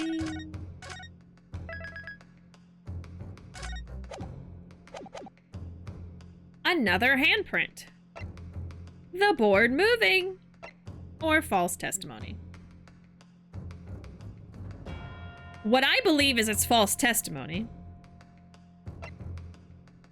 The easiest explanation would be the board moved. Someone moved it somehow. I'm gonna go with false testimony. That's what I think. The witness claims to have wiped his bloody hand on the floor, yet no sign of that remains at the scene. The simplest explanation is that the witness is lying. Objection! Just because it's the simplest explanation doesn't make it the correct one.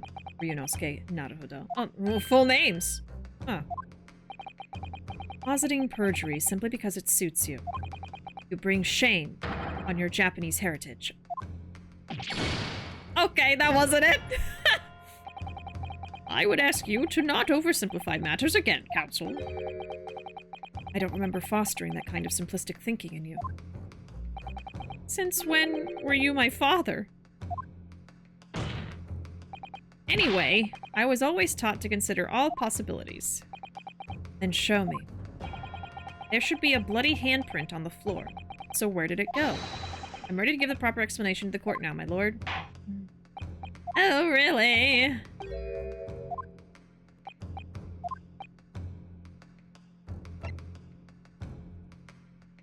I'm gonna go with it moving then. That was my second thought.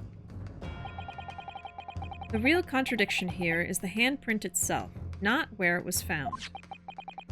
As the court can see, it's upside down.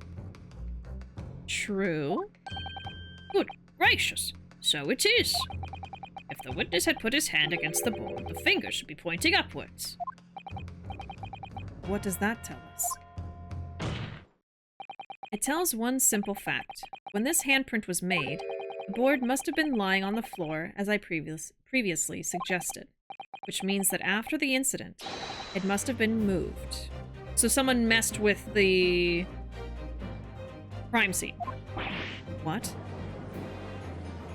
You know, that guy's standard. Objection! You're claiming that somebody moved the notice board after the shooting? Then tell the court who. I don't know that yet. The point is, when you consider all the testimony we've heard so far, we can now be very clear on one point. and that would be?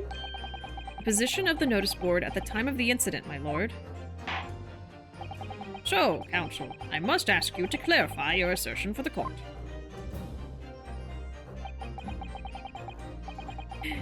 At the time of the incident, where do you maintain the notice board was situated?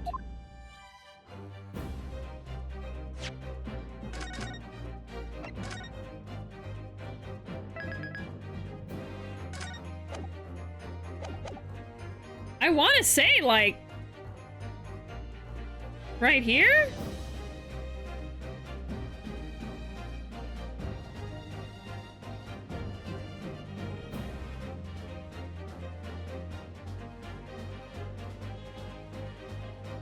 It's gonna be either here or here. I'm gonna say, like, right here. Take that! This is the only possible location. Immediately adjacent to the doorway.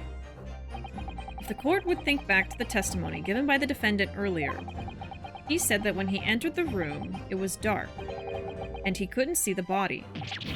Bayek! Was it covering the body? If the notice board had been here, the body would have been completely hidden from view. Oh, see, I didn't even get that. Okay.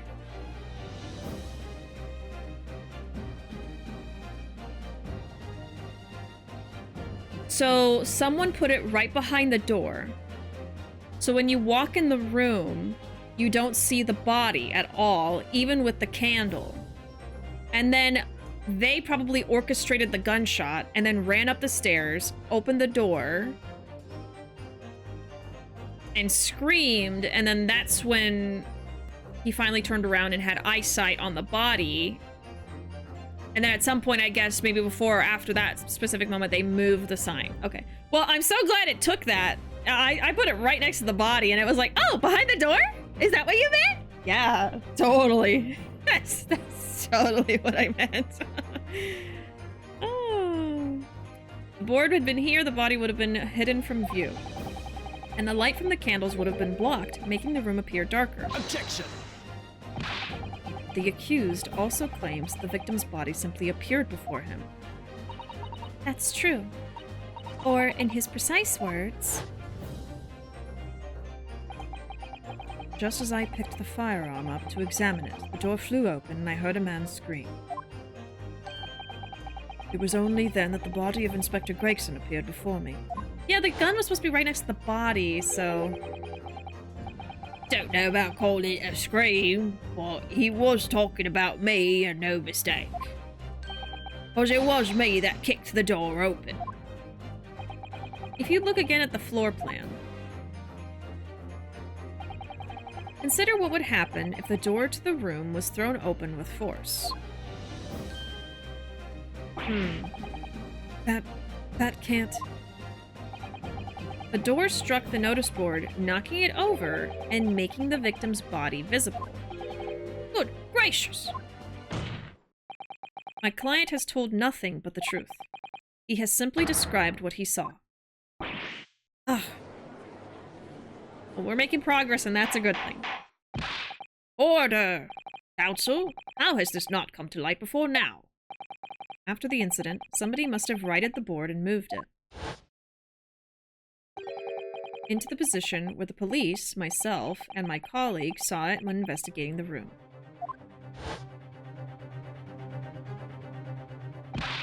Witness, what have you to say for yourself? What? Me, my lord? You and your fellows were there at the scene before anybody else. It goes without saying that you must know something about the position of the notice board. Witnesses in the stand will testify again. You will each explain exactly what you did upon arriving at the scene of the crime. Stop looking over your glasses at me. I get the message. Well, you look mighty scared. You sound confident, but you look scared. Okay, so the board was... I see his face right above my notepad. He's just trembling with fear as I'm typing. The board was right behind the door of the room.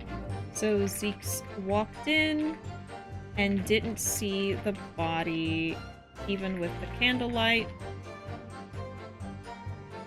Then when Gossip kicked the door in, it knocked over the sign,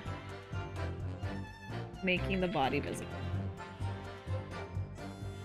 Because then the oil lamp was able to light up the crime scene. I don't know anything about that there notice board. I just wiped my hand on it, that's all. Don't look at me. I haven't got a clue about it.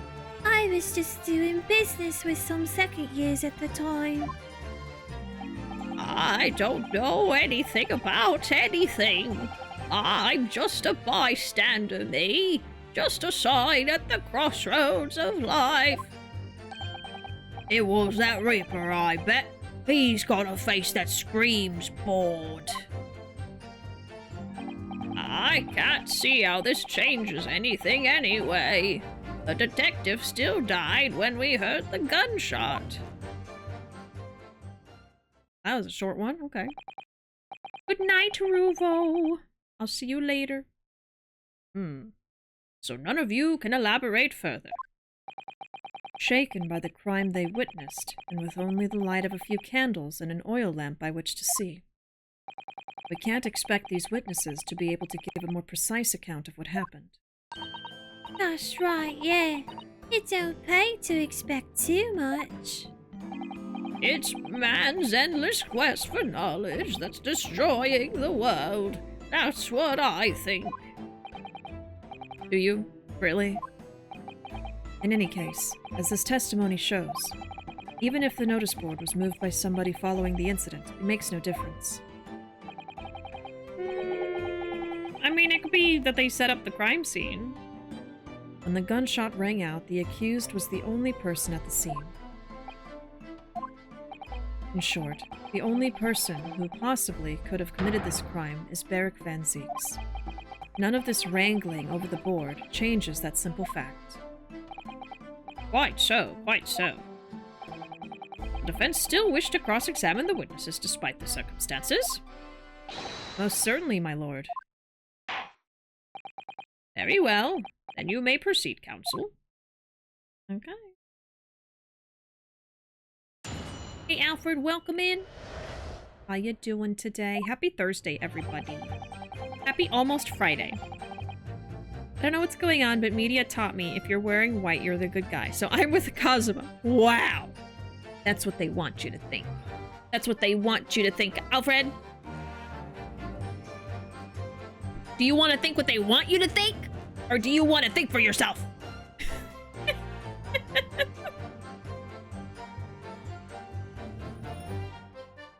They want you to think that this is a cheese stick.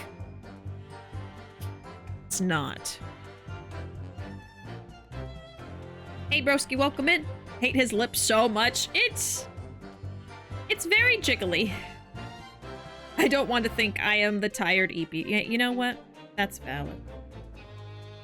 I don't know anything about that notice board. I just want my hand on it. Hold it! So, you admit that it was the board you wiped your bloody hand on? Admit it? What's to admit? It's there plain as day for all to see. A smashing print of my right hand.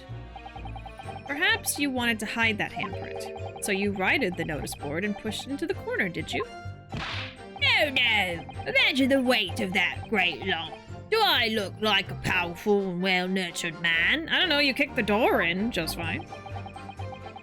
Well, did you see anybody else moving the board? I've got nerves of steel, I can tell you, but even I have my limits.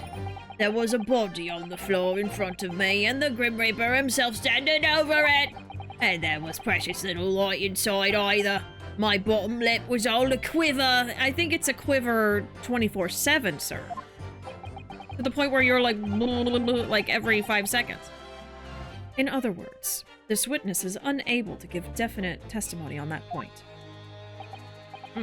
Yes. So it would seem. Don't look at me. I haven't got a clue. I was doing business with some kids. Hold it! When you say you were doing business with them, you mean you were selling them fireworks? Yeah, what else? There's the Priory School just round the corner, see? Those cheeky little so-and-sos have got a plan to blow their school to kingdom come. Huh. So I've been telling on them, letting their teachers know what they're up to. Oh, you have? Yeah, wouldn't want anyone to get hurt, so I let the school know the kids are playing with dodgy toys. Then, praise the Lord, the teachers take all the fireworks off them. And then, praise the Lord again, the kids all come back to me to buy more. Everyone's happy, see? Wow. What a business model. What a racket. Of course. And sometimes the teachers give me a little bonus to thank me for letting them know. It's a busy old life selling explosives. Venus is a guileful goddess indeed. Well, telling barefaced lies is kind of my thing, really. I'm ever so good at it. I don't think you should admit that in a court of law. Beppo's got something to say. Old man Beppo. Doing good. Finally finished getting my room back together. Past few days I took all my stuff out so I could repaint. Ooh, what color did you repaint it? Anything interesting? Today I finished putting all my stuff back on the shelves and whatnot. Nice, nice. Fresh, clean, newly painted room. I honestly love painting. I love painting.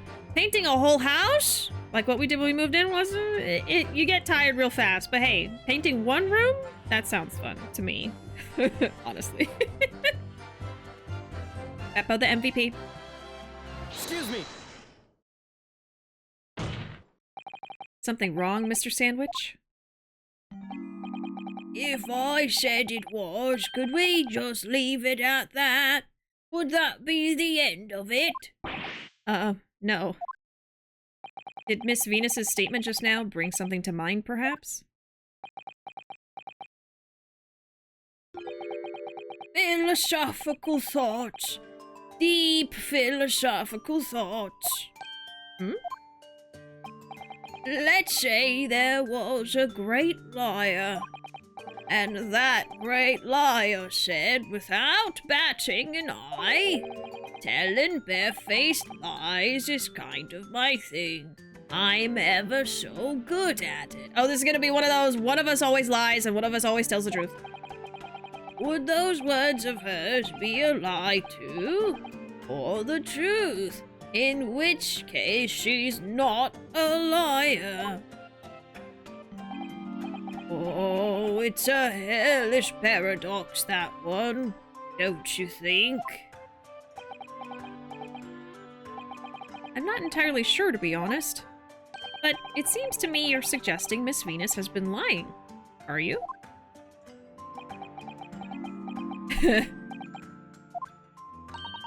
What are you on about, old man? Trying to cause trouble, are you?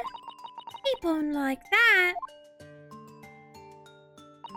And I'll wrap your whole body in firecrackers and set 'em off. That'll give you something to tremble about. You have a startling, disturbing mind behind that sweet and innocent face, young lady. So, Miss Venus has lied in her testimony. Is that what you're saying, Mr. Sandwich?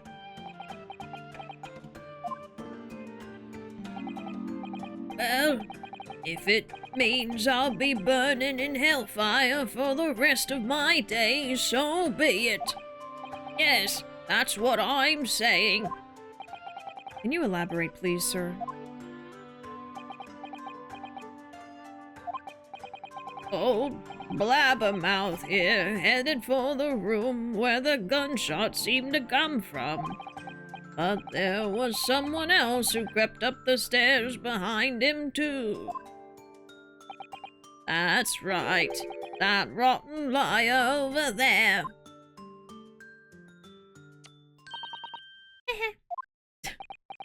Just giggle. Do you mean to say that you did in fact betake yourself to the scene of the crime after all?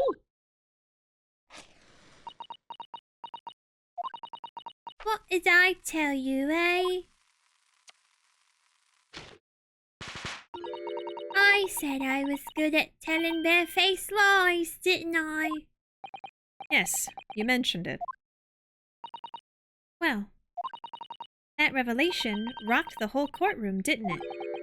Who knew firecrackers packed such a punch? So, you did indeed visit the scene of the crime, did you, young lady? Good grief. Well, now that you come to mention it, I suppose perhaps I do clearly remember climbing the stairs to that room, yeah?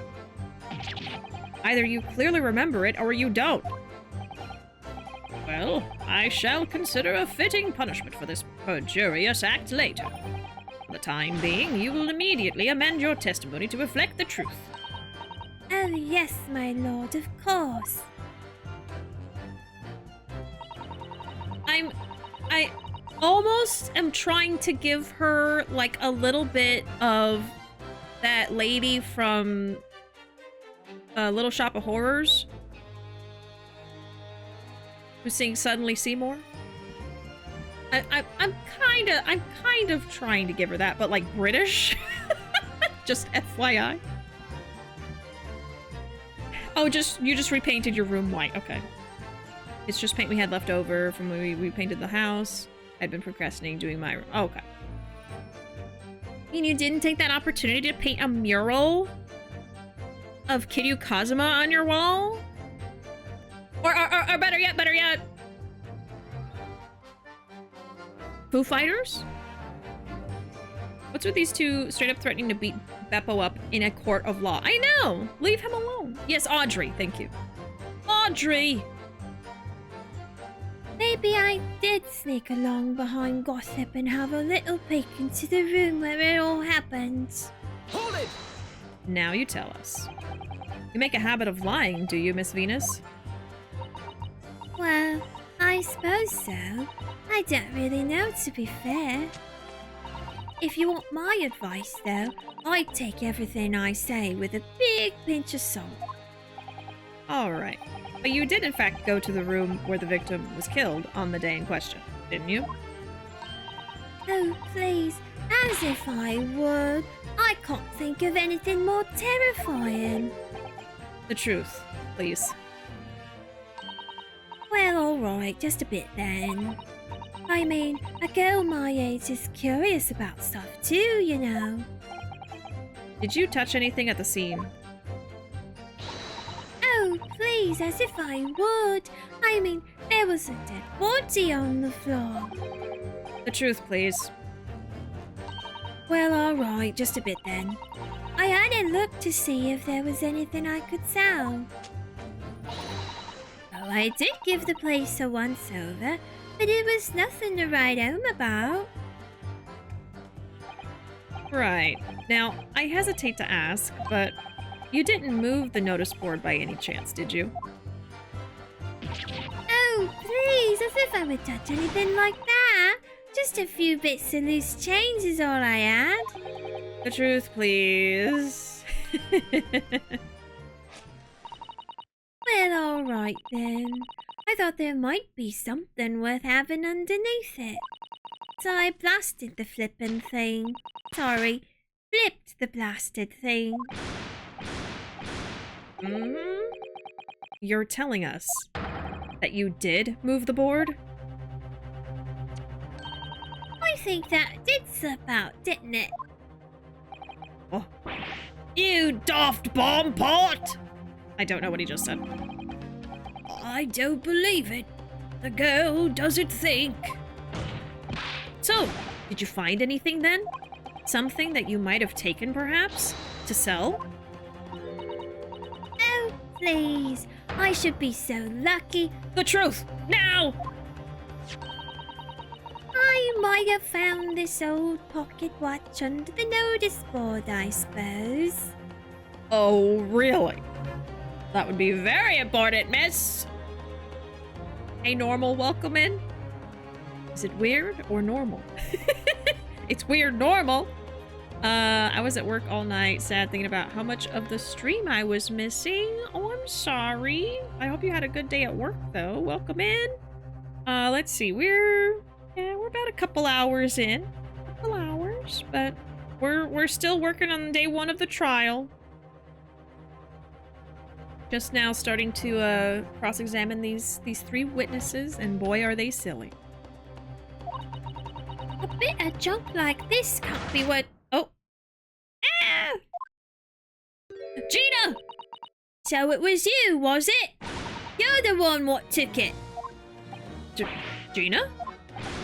Oh, lady, may I remind you where you are? That watch there. That was a present to Inspector Gregson from the yard for a big case he solved 10 years ago. Oh. A professor case, no doubt. The boss used to wind it up every evening without fail when he was waiting for his grub to come at the pub. I see. I swiped it off him once and blimey was he upset. He gave me a right earful. Said he hadn't missed a day in the last 10 years polishing it and winding it. It meant the world to him, that watch did. Possibly not the best thing to go diving for, then. It's not all that, though. I took it to Jabez's that night to ask how much it was worth, but the old dealer wouldn't touch it. Wouldn't give me a penny for it. Said it wasn't working, knocked about and worthless, he called it. Ugh, I knew I should have lifted it. That watch must be submitted as evidence at once. Oh, please. Just so long as you promise to give it back when we're done. No! Not a chance. I'll swipe it from you if you try to get your grubby mitts on it again. That's enough. Hand the watch to the bailiff forthwith. Now, children. Watch your manners. Good lord. The glass appears to be broken. No. Wait. That will be important for later. It stopped at the exact time of his death. And it will be a discrepancy with the autopsy report. More than likely, it shattered when the inspector was shot. God damn it, Kazuma! I was trying... Not me thinking, I'm gonna say this before the game can say it. It's literally on the screen as I say it. Okay.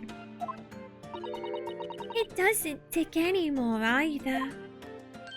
Which is why Jabez didn't want it. What a waste, eh? Yes, indeed. It appears to have stopped at the hour of 5. Exactly when the gunshot was heard, then. Which supports the prosecution's claim, of course. Inspector Gregson's pocket watch that he wound without fail every single day. It's no longer ticking and the glass over the face is cracked. I just had to do a different accent. I've been doing so many British accents. Release me from this purgatory. Alright, let's take a gander. La, la, la. The glass over the face really is badly cracked. Look. What a shame when the inspector clearly looked after it so carefully. I imagine Mr. Sholmes could repair it, don't you? Yes, I should think so. He's very adept at things like this. A useful man to have around, in fact. But kindly remember that he's a great detective, Mr. Naruto. Not an odd job man. Okay. Yeah.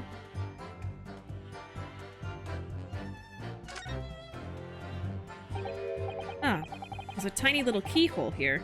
Can you see? Oh yes, that's probably for the winder used to wind up the mechanism. I know what the winder is! It looks a little unusual, don't you think? Yes, you would need just the right key to wind it, I imagine. Why do I feel as though I've seen something? Something a bit like a key that's about the right size to fit in this hole. It would be wonderful if we had the key. Let's check carefully over what we've already found. So do I just look at it again? Here, there's also this. There's a tiny little stub sticking out from this small hole here. Look. Yeah, it's all coming together. I suppose there must have been a little knob or something on that for setting the time. In that case, seeing as we know the inspector took such good care of his watch, it probably broke when the incident occurred, didn't it? Yes, of course. Which could mean that there's a small part of the watch still at the scene, maybe. Okay. So if I look at this, will I say something different now? I think so. The helmet of this charming policeman appears to be a little worse for wear. I'm not convinced about the charming part, but yes, you're right. The head part looks like it's been fairly heavily manhandled. Almost as if somebody has enjoyed twisting it around for fun. Shall we try twisting it around and round? What's that? It appears to be some sort of key. But it's tiny, though. It couldn't be a key for a door. Not at that size. What is it for, I wonder? Oh, yeah. Mr. Sato, do you think perhaps this key could be the key for Inspector Gregson's watch? Oh, yes, it could be. Let's try it at once. There's not a moment to lose. Yep. I knew it. A perfect fit. And look, the inspector's watch has started going again. So it has obviously just not been wound up, that's all. What is it, Mrs. Sato? Well, if the watch isn't actually broken after all, I have a feeling it could have profound implications. She's deep in thought now. Perhaps I better start thinking deeply too. Alright. Inspector Gregson's pocket watch that he wound without fail every single day. Having wound it up, it started ticking again. Okay. Watch seemed to be broken and stopped at 5 p.m., but it turns out it can be wound with the police key and is working.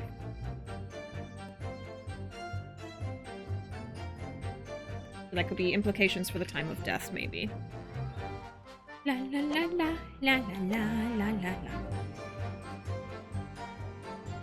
I like the idea of giving them different accents and voices outside of British accents. Yeah, I mean, there's some characters that I play around with it.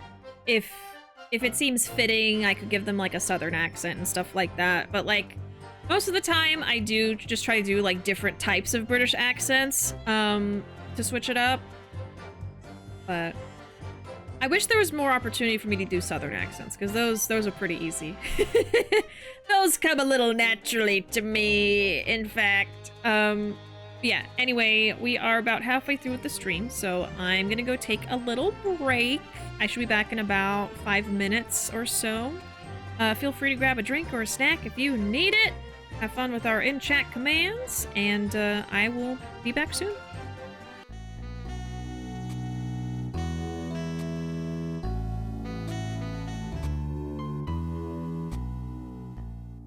Hello, I am back. Let me catch up with chat, and then we'll keep going. 89% love with pipe.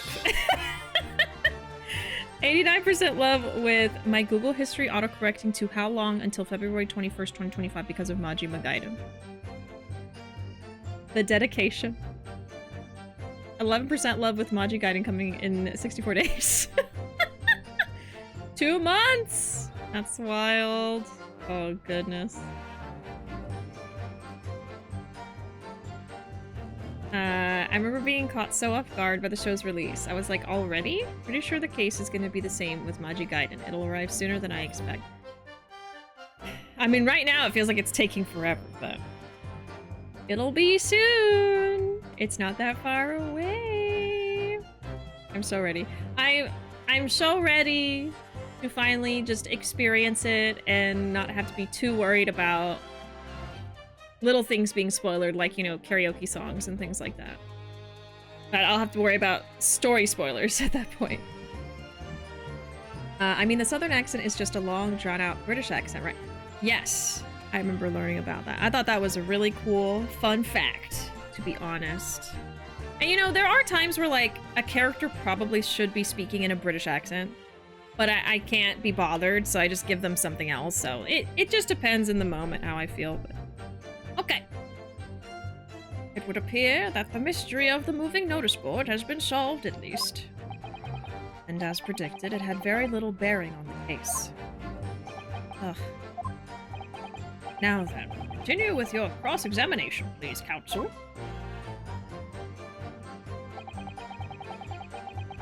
I don't know anything about anything, I'm just a bystander, a sign at the crossroads of life. Hold it! But you did go to see what had happened in the room, didn't you? Fresno Street is my whole world. It's all I know, and I know all of it. I have to make it my business to know if I want to hold my shine up high. So you did go to see what had happened? It's not the destination that's important. It's how you get there, isn't it? Did you notice the notice board in the room? Notice the notice board? If you think about it, we're both the same species, aren't we? Both different members of the Shine family. So if I'd spotted it, I might have tried to trip it up out of a sense of rivalry, I admit. What? Someone really needs to tell you that you're Homo sapiens, not Homo science. Very funny. Does that mean that you didn't notice the board? I can only repeat what I said before. I don't know anything about anything. I'm just a bystander, me. Just a sign at the crossroads of life. In which case, just who was responsible for moving the notice board? I think it was the lady. It was the Reaper, I bet. He's got a face that screams bored. The sandwich board man was the most annoying Sujibot in Y7. You're not innocent. Leave Beppo alone. Leave him alone. He's just an old man. He's confused. We like Beppo. Of course, the judge needs to be British. Yeah, the judge is one that I try to do. Just old man British. Okay, I bet it was the Reaper. Hold it! What exactly do you mean by that? Oh, come on now, don't tell us you've not noticed. He looks like he hates everything in the world, that fella. But not notice boards. They're the one thing he likes. You can see it in his eyes. I can't say I'd ever noticed. Noticed? Because it's a notice board? I'll tell you one thing for free, though. I never took my eyes off that man on the floor. Or off the Reaper.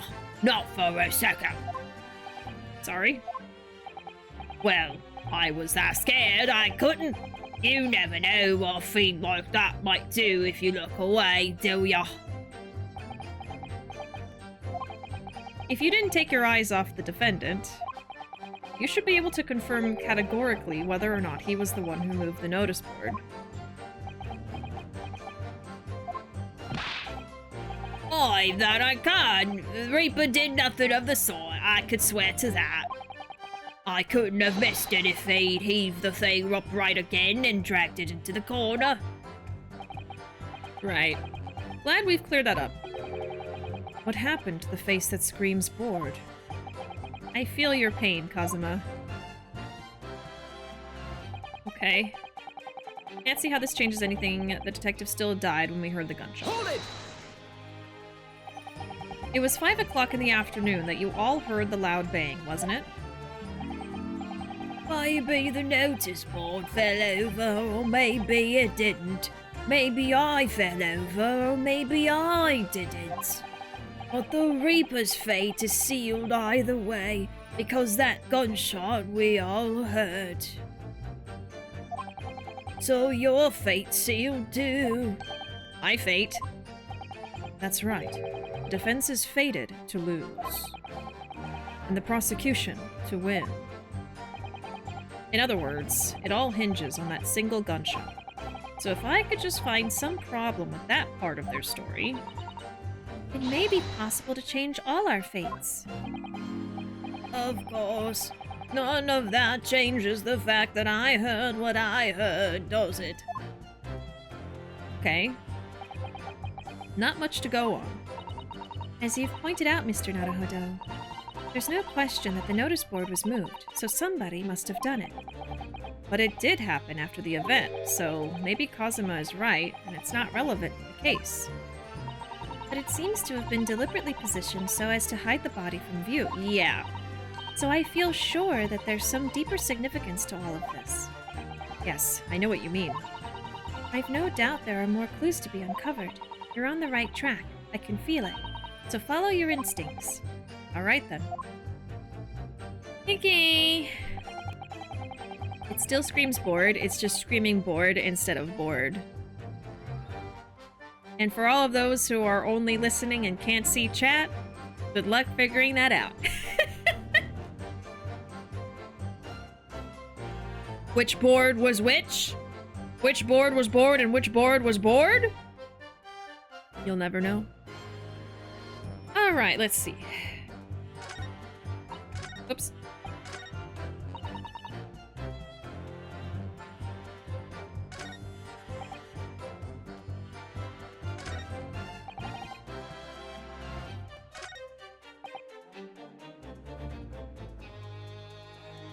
So maybe I respond to this. He died when we heard the gunshot.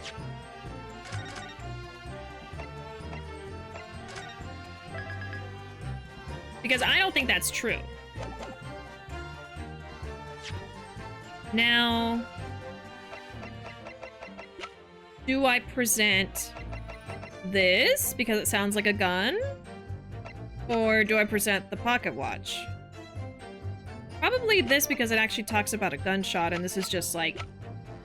It's gonna happen later. This is just about the time of death. Objection! It's not that. Okay. The last statement was contradictory in a number of ways. I think you'll find in a number of ways. You say... That's right, my lord. In a number of ways. Perhaps it would serve you well to concentrate your efforts on one contradiction at a time, counsel. Made a bit of a mess of that in a number of ways, actually. We actually might be going overboard.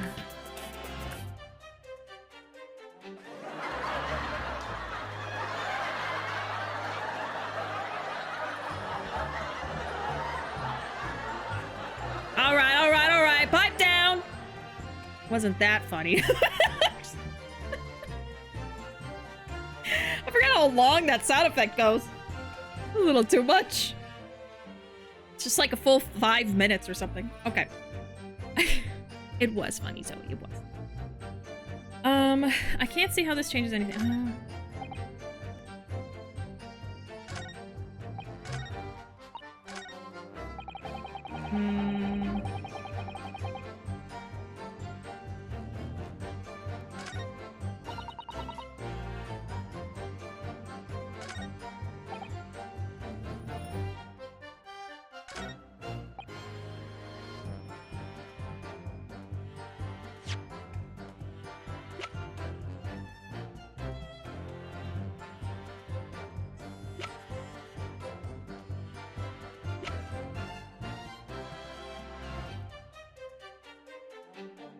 I don't rightly know what to do.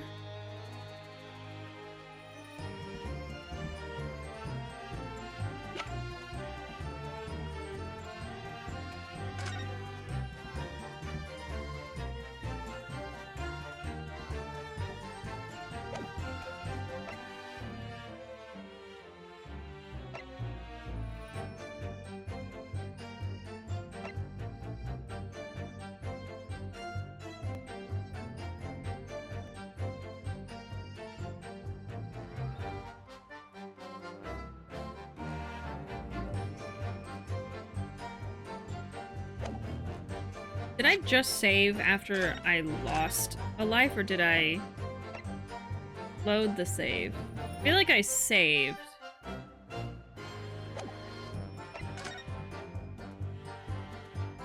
This was only from like 3 minutes ago. Okay. If I mess up, I'll load that.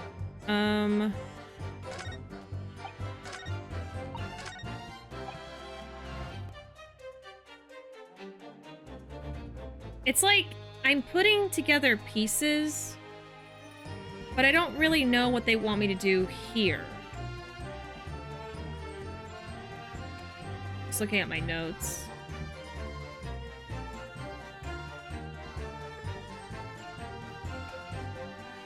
Like, the watch is important, but I don't know if the watch is needed right now.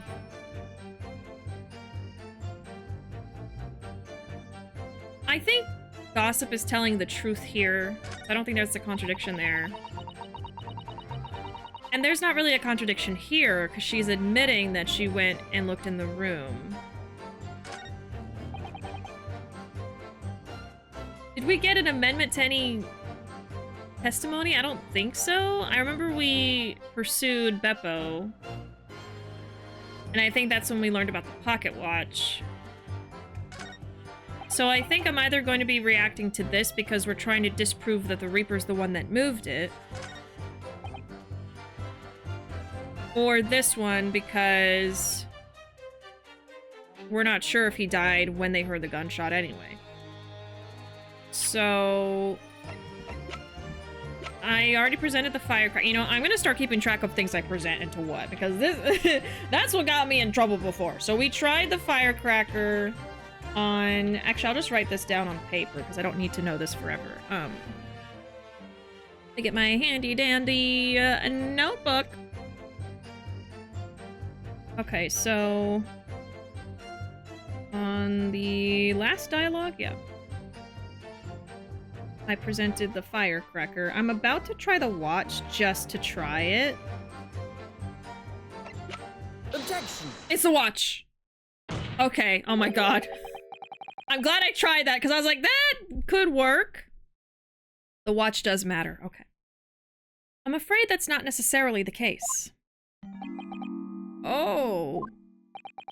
At the scene, we found this key to the winder of the inspector's pocket watch. A key. And having wound the pocket watch, we discovered that it in fact still works. You see, the watch didn't stop because it was broken at all. And that fact completely undermines one of the most fundamental premises on which this entire case has been built. The time of death, I guess. Okay. Order! But counsel, that watch stopped at almost exactly 5 o'clock. Yeah, which is just when we heard that gunshot. It is exactly the hour.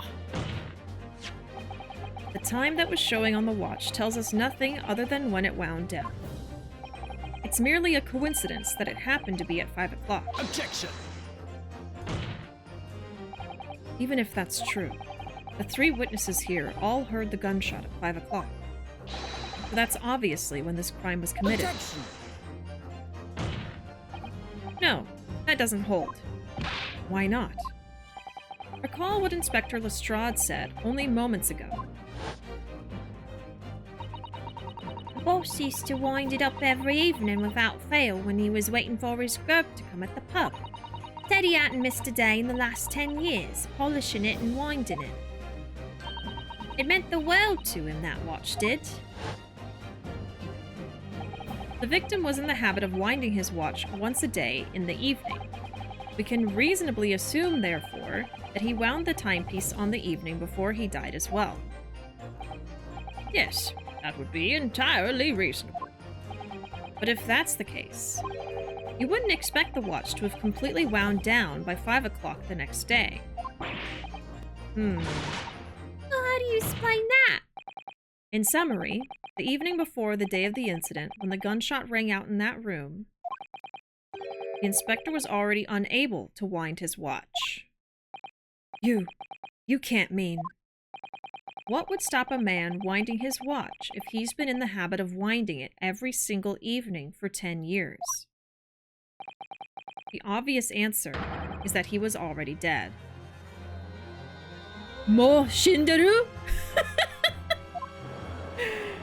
Oh, so he's saying he died the day before. I was thinking like hours before. Counsel, that is a most extraordinary claim. Objection. Extraordinary isn't the word. It's absurd. You claim he was already dead the night before. Do you really think that Scotland Yard's coroner would have overlooked something like that? Yes. Well, On that subject, there is something rather surprising. There's actually an omission in the coroner's report. I noticed that. Time of death is not noted.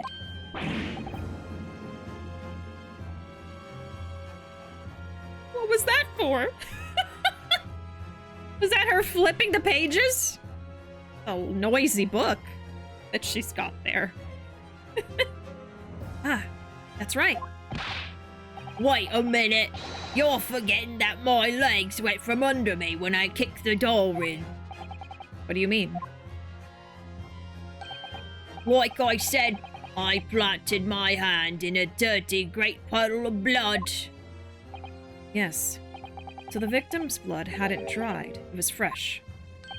He catches on fast, doesn't he? Objection. He's pretty smart.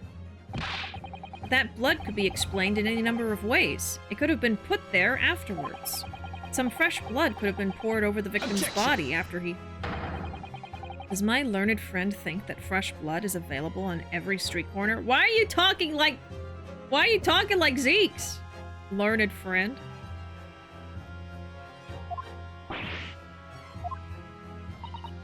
Well, It needn't necessarily have been human blood, of course. We've been told previously that Scotland Yard has no way to identify blood as human. Problem is currently being researched. At present, you are correct. It is beyond our abilities. So then, a chicken's blood could have been used, for example. It's certainly a possibility that it wasn't the inspector's blood at all. Poor Gregson, imagining his body being there for a whole day. But the gunshot was heard at 5 o'clock that afternoon. That's beyond question. Is it though? Like, is it though? What? Given that the time of death of the victim has already been called into question, it isn't beyond the realms of possibility that what these witnesses heard wasn't a gunshot at all. Oh, please, what are you trying to say? Us lot knew what we heard, and it was a loud bang that came from that there room. Oh, you listen to me. A street seller's ears are his livelihood. Why do you have a whip? I don't doubt your ears, sir, but all you can state with certainty is that you heard a noise. Eh? Explain yourself then, counsel. A noise that sounds like a gunshot could have been made with... This one's easy. Take that! Something like this. The culprit could have set off one of these to fake a gunshot. Good gracious! The very fireworks that are sold by the witness. Now, hold on a minute. Are you saying I did it? My pretty little firecrackers only make a little pop anyway, see? Not 100 of them together. The Venus Special that you sell for 600 pennies sounds like this. Psh. The one that you sell for 600 pennies sounds like this.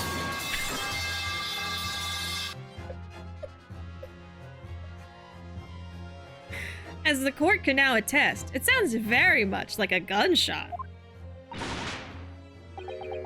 You're trying to suggest that somebody set one of those fireworks off at the scene? I'm suggesting that somebody knew the defendant was in the room at 5 that day. It sounded like this. Wow, wow, wow. And sought to implicate him by creating a sound like a gunshot for these peddlers on Fresno Street to hear. Objection! But even the accused himself has testified that he saw no one else in the room at the time.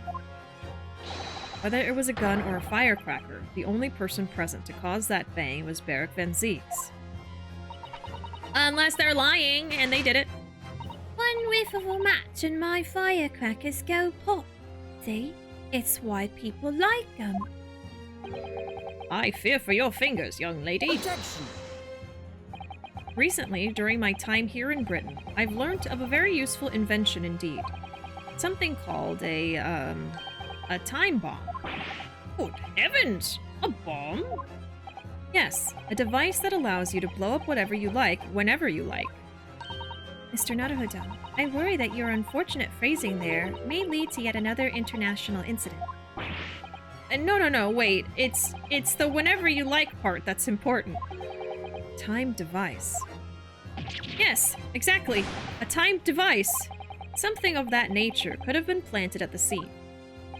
A device that was able to produce the sound of a gunshot long after the culprit had left.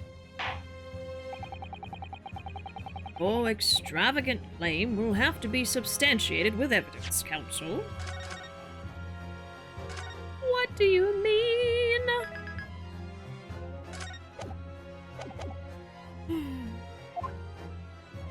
What proof do you have to suggest in any way that a time device was employed to create the gunshot sound?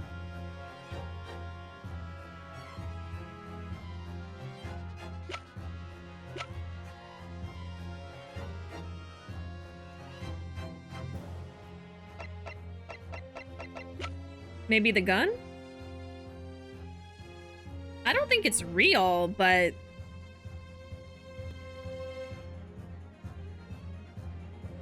I don't know.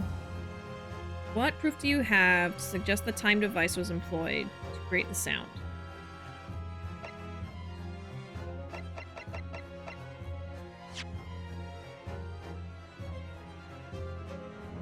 A device. So I need to produce the device?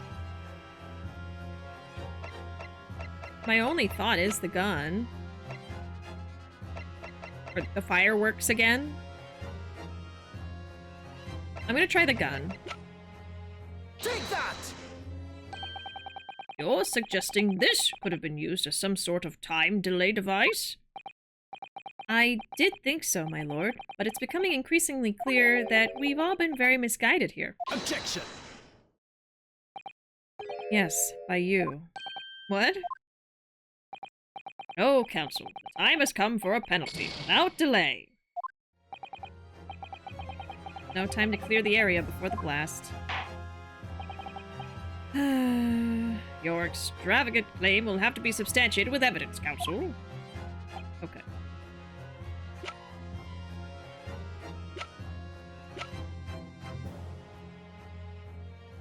I mean, a watch tells time. And it exploded at 5. It's probably the watch, isn't it? It's the fucking watch, isn't it? Take that! Oh no. That's the same dialogue. Oh no, was it the watch? I really thought I had it. I was like, oh, a time device. A watch. God damn it. Okay. I can't live with just one life left. That's gonna be too much anxiety. Okay, back to 3. Alright. Anyway. It's not the watch. It's not the, what did I say? The gun. I guess I could just say the firecrackers again?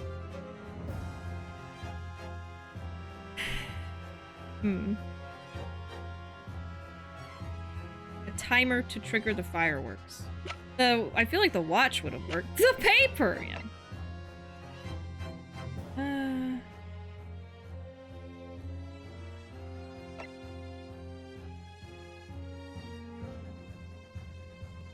No particular distinctive facial features. Blah, blah, blah. Time device employed to create the gunshot sound. Well, I don't think anything on this page works. Because I already tried the gun.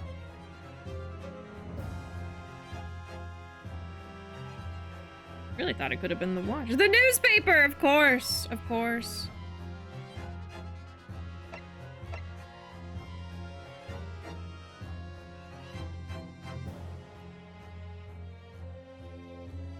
Is it just the firecrackers again? Because, like, it's done that to me before, where I just have to present something over and over.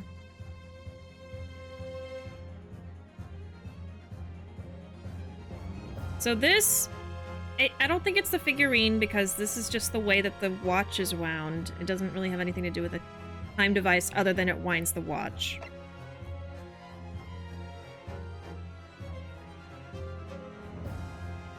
I don't think it's the candelabrum, even though it does indicate time, but it's like, how would that indicate a bomb device, you know?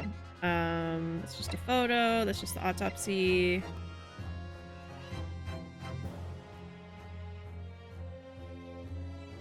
This is just a blueprint of the floor.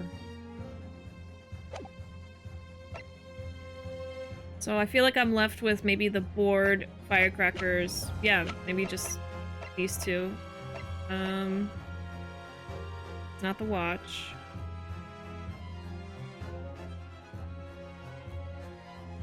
I don't think it's the board. Let me just rule out the firecrackers if it's not that. No.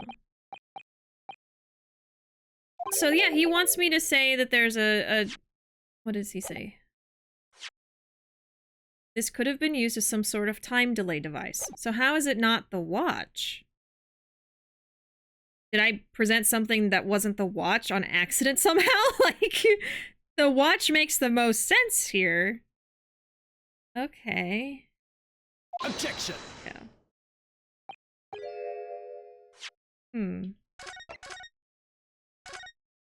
Stuck already.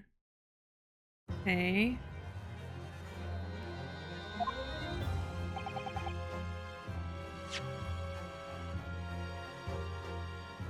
Let me just read through this again. A device that allows you to blow up whatever you like whenever. A timed device. Something like that could have been planted at the scene. A device that was able to produce the sound of a gunshot after the culprit had left. Okay. That's why I thought it could have been the gun, because maybe it was, like, attached to something that was timed. But the gun didn't work. The watch didn't work, and then the firecrackers didn't work. Weird. Like, I almost just want to present the watch again, because I'm like, are you sure? Are you sure it's not the watch? Is there any new dialogue on this? No. Is there any new dialogue on the gun?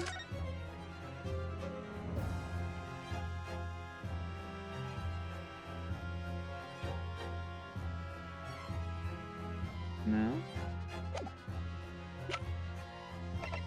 I swear, I'm gonna try the watch again. I'm like, really? Take that! It's really not the watch? Yeah. I did think so, but we've all been very misguided. Yeah. I'm just in disbelief it wasn't the watch. Okay. Something that could have made the sound, and it's not the firecrackers, it's not the gun, it's not the watch. I mean, maybe I'm taking it too literal here. Maybe he just wants to know, like, how can there be a time discrepancy or something? Which I could show the autopsy, you know. Let me look at the photo. It's the wig! Huh. I mean, I think the photo is a little weird.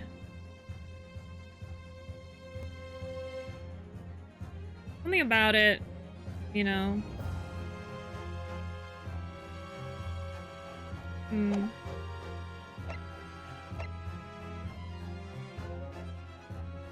Yeah, please don't tell me the answer unless I absolutely give up and ask. Like, there will be times where I ask for help. Most of the time, I like it when I ask for them, give me really vague hints.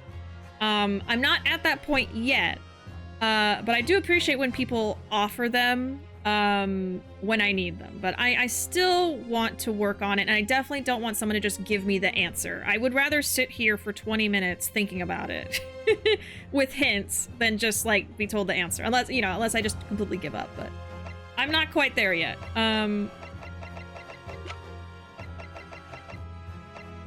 I think we can rule out this. I think we can rule out the photo.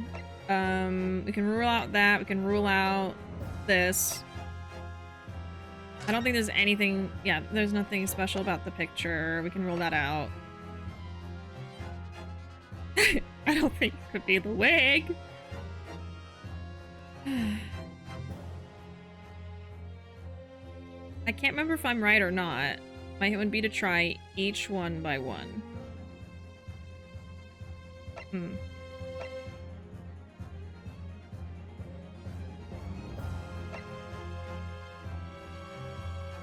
It's not the gun, not the watch, and not the firecracker. So I've only ruled out 3 different things. What proof do you have to suggest time device was employed?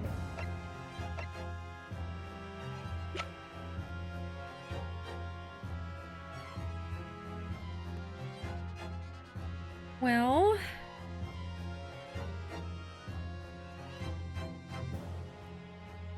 I mean, maybe it could be the figurine because it's related to the watch somehow. I'm trying to stretch this.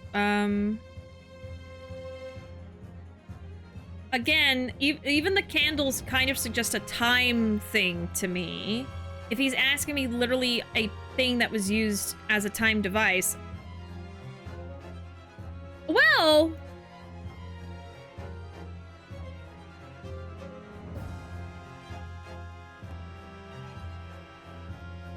This is probably the most stretches of stretches. But because it's blown off, I know they said it was from the bullet, but like, Maybe it could have been exploded by the time device?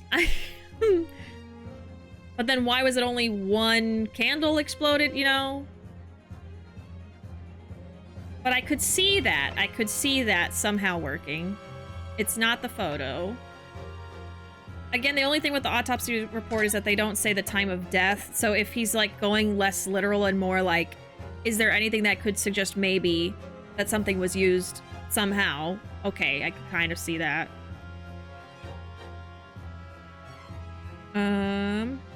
But otherwise, I would not really go for that. I don't think the floor plan suggests anything. I'm trying to read all the descriptions, too. Not really. Yeah. I don't think it's that. And then this is the bloody handprint board. Time device employed to create the sound. I don't think it's the board. It's not that. The photo I thought about, just because maybe it could suggest something about the time of death. Because I feel like there's something weird about the picture, but... Okay. I think I'm gonna go with the candle. Just... Take that! Let me just see what happens. Ah! As the court has already discussed, the tip of one of the candles in this candelabrum has been blown off. Indeed, because it was struck by the bullet, which presumably passed through the victim. I don't think that's possible, my lord. Not possible? Why? Because of the scorching. There are gunpowder scorch marks clearly visible on the broken candle. There are? Goodness, yes. But it is not the case.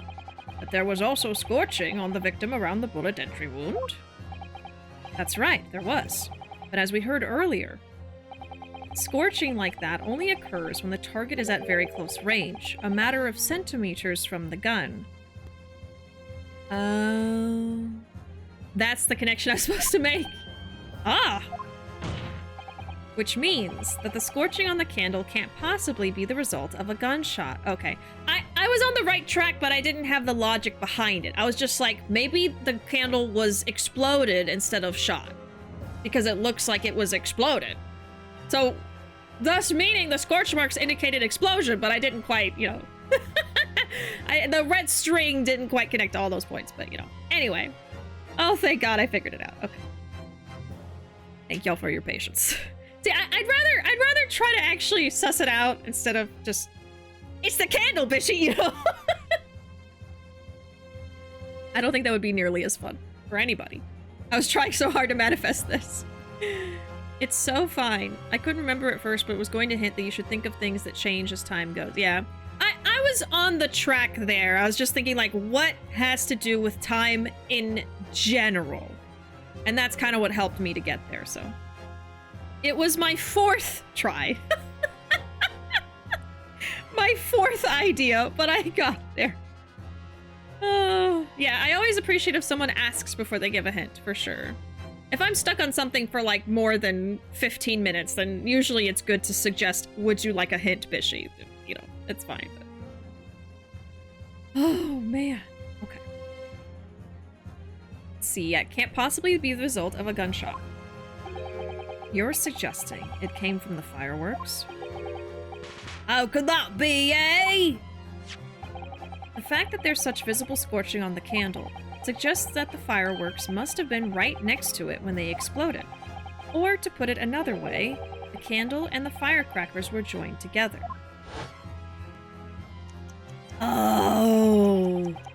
The culprit somehow attached the firecrackers at a point partway down the candle.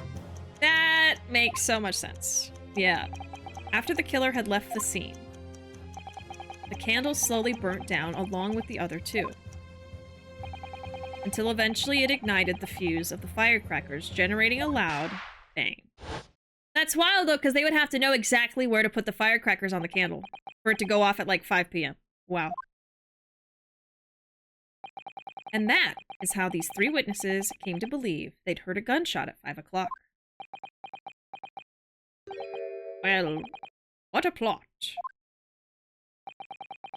And this implies the victim could have died earlier than we've been led to believe. The previous day, even.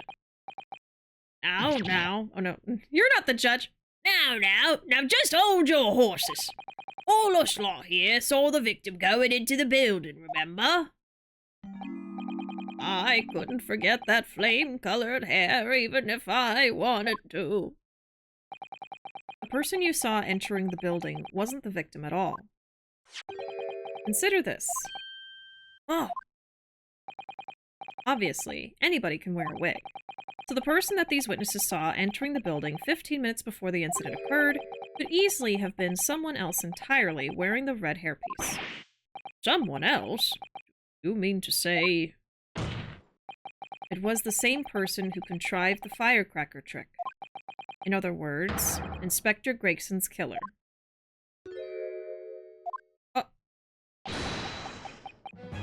Huh? He's laughing at me! Kazuma! What's so funny, huh? What's so funny? Gee. I think this is my first time in stream rather than watching VOD, so I wasn't sure their preference. Oh yeah, no, you're fine. You're absolutely fine. The hint you gave was super, what's the word? Vague. So you're good. You're good. Honestly, I was stuck for a long time, so. But yeah, I do always prefer someone ask first, especially if it's gonna be like a good hint. But no, you're good. Don't worry about it. Yeah, Sogi, what's wrong with you? Laughing at me. Oh, very impressive, Ryunosuke Naruhodo. Kazuma?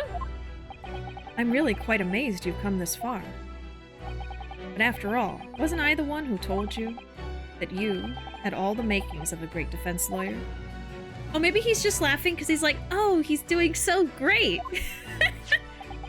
I also noted the lack of a time of death in this report, a stark omission. But as far as I'm concerned, this whole country's justice system leaves a lot to be desired.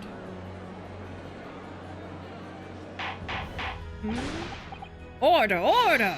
Prosecutor Sogi, what on earth do you mean by that statement? I hear that many of the leading members of Britain's judiciary are present to observe this trial today, so we cannot allow even the slightest doubt to be overlooked. The defense's assertion about the time of death based on the victim's stopwatch is just conjecture. But, while the possibility exists that my learned friend may be correct, we have a duty to explore it. Well, certainly I would agree with you. And what immediately comes to mind is, of course, what was Inspector Gregson doing, and where did he go on the day before the incident? Do you know? The inspector always carried out his investigative work alone. His movements were treated as confidential within Scotland Yard. Does Gina know? Even within the yard? However, considering the evidence we've been presented with so far, I would say it's fairly apparent what case the man was pursuing. Wouldn't you, my learned friend? The professor case? Or just the Reaper in general? I do have a feeling about what case he might have been investigating. Yes, I agree. Surely. My lord, the defense believes it can explain to the court the case that was being investigated by Inspector Gregson at the time of his death. And just in case I don't get it right away... That. Very well, counsel.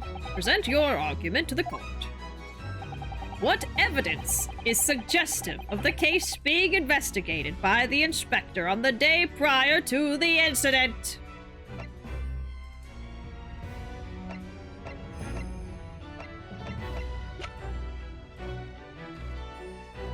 I think it's gonna be the board. That's my immediate first thought.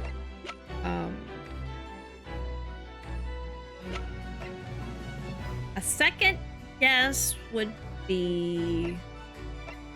Well, he was wearing the red wig. So actually, I might want to present the newspaper. It might actually be the newspaper this time. Because right now... Or maybe I show the wig.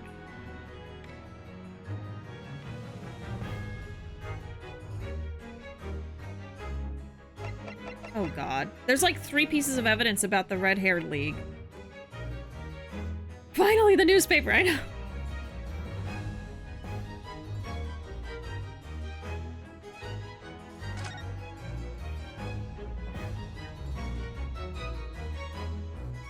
I mean, is this a case? You know? Do they consider this a case? It's just an advertisement. And so he just happened to be wearing this wig. So I think maybe more likely it's the notice board. So let's go with that first. Take that! I can't say I find your answer suggestive of anything in particular. Okay, great. Other than perhaps that it is utterly wrong. That much you have clarified most expertly. Congratulations, Ryunosuke Naruhodo. You deserve a reward for that expert display. Just slices the life. Did you just draw Kazuma on me, my friend? Oh. I think, Mr. Naruhodo, that there's one particular piece of evidence that really does stand out in showing what case Inspector Gregson was investigating. One particular piece. So, the photo of him? Wearing the wig? Perhaps, perhaps.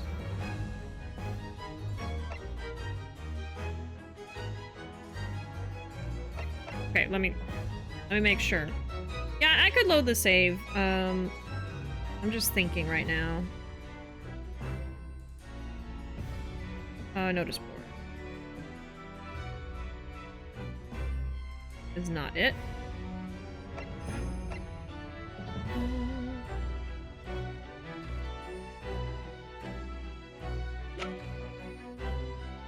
It's not the watch. Could be the photo. It's not the firecracker, not the board, not the floor plan, not the autopsy report. Right. Yeah. I think it's the picture of him.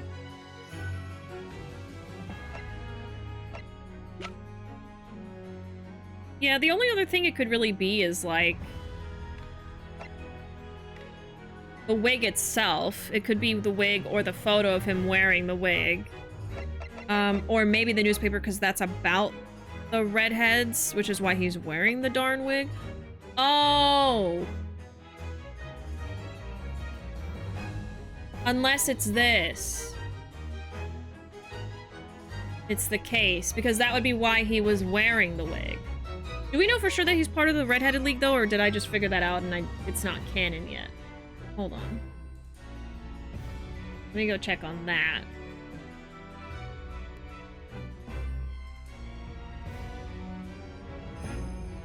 Yeah, I mean, I have written down my theory.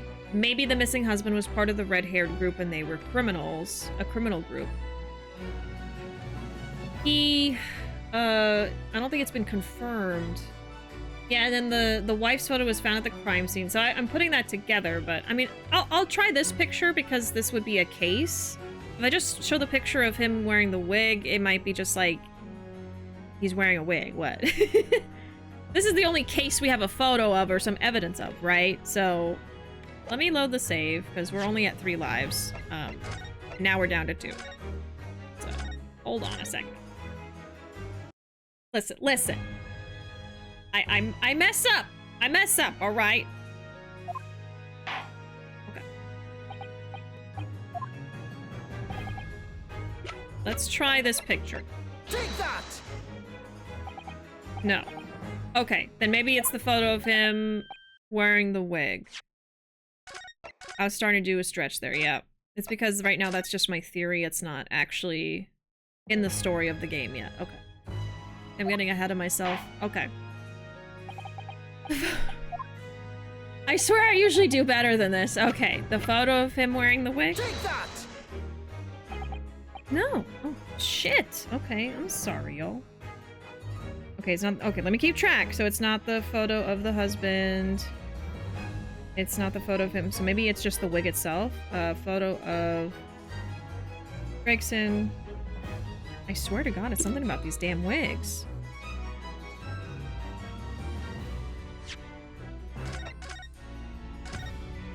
I hate doing this. I hate having to load so much.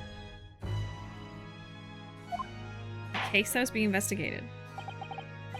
Let's see. I mean, one of my ideas was the professor case, but I don't know if I have evidence about the professor case. Anyway, this would be the next thing I do, but let me think some more.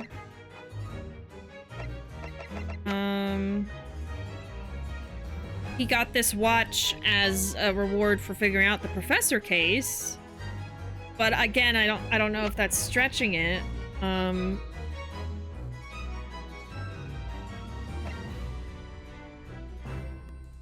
It's not the fireworks. It's not the board. It's not that. It's not that. It's not that. It's not that.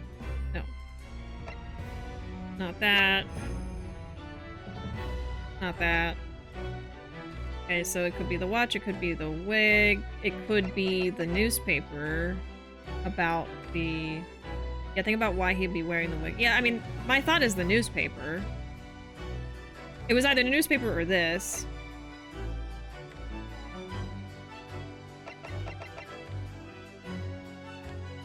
So I guess we do need to make this connection. Okay. Take that! It's the damn newspaper. It's the damn newspaper. Okay, so it could have been the wig or the newspaper, actually. Okay. At least I thought of it, but it took me a minute to get there. Okay. I believe this red hairpiece points to the answer. We might assume it was part of a disguise used to carry out an undercover investigation. Surely not. Such a brightly colored hairpiece would only serve to make the inspector more noticeable. Yes, that's quite true. It would definitely have made him stand out in a crowd. Except, that is, in a crowd of gentlemen from the Red-Headed League. The Red-Headed League? So, you'd already worked it out. After a little bit. What on earth is this all about? Is there such an extraordinary league of gentlemen? The Red-Headed League is currently under investigation for a grand deception. A deception of what nature, Counsel? They've been targeting red-headed men across all of London and tricking them out of small sums of money. 2 men were arrested for the misdemeanor only yesterday, in fact. My lord, the defense calls for those 2 men to be summoned at once. 2 redheads? Okay. So this is how it's tying in. Inspector Gregson clearly infiltrated the Red-Headed League using this hairpiece. And see, like, I knew this. Like, I did figure this out. I just didn't know that was this time to do it. It was very likely he had direct contact with these criminals. And it's quite possible that such contact led to more serious events. Right. I concur that we cannot in good conscience leave this new avenue unexplored. Well done, Mr. Naruhodo. Well, it's another possible line of inquiry for us, at least. Prosecution will make immediate arrangements for the charged men to appear. Bring these 2 red-headed league conspirators before me, Prosecutor? Prosecutor Asogi? At once, my lord. Very good. We'll have a 30-minute recess. Court is adjourned. Alright. To be continued. Should we stop it there? I'm pretty determined to stop at the to be continued points at this point. Because every time I, like, leave and come back in the middle of a day, I get lost even quicker than today. I could just take some really good notes. Maybe. We're a little early. Be ending a little early today. But I think I do want to do that. I think I would rather leave this for next time, and that way we start fresh after the recess. And because I don't see myself finishing this in 30 minutes. And yeah, I am going to be playing a scary game tomorrow, which I do need to be psychologically ready for. So let's switch over here for a little bit. I don't have to end right away. I'm probably going to stop playing Ace Attorney for now. Yeah, no, this will take longer. Yeah, let me start that off next time. Because I would only be willing to stream 1 more hour. And I think I'm going to be in the middle of something. Oh, gosh. But thank y'all for hanging out with me and being patient while I got stuck. I don't usually get that stuck, but as the cases get later into the game, they get more and more difficult. So I feel like maybe that's why I'm struggling. Maybe. Anyway, let me take some notes while we hang out for a little bit. I'm not ending stream right away. So, let's see. Most importantly, next time, we'll be cross-examining the redheads from the Red-Headed League. Because Gregson was investigating the Red-Headed League, stealing money from redheads, I guess is what they were saying. And it's gonna be those two redheads from the beginning of the case. The two redheads from Red-Headed League from the beginning of the case. Yeah, Gregson was investigating the Red-Headed League stealing money from the redheads. We know this because a red wig when he was killed. Maybe he found something out and it killed him.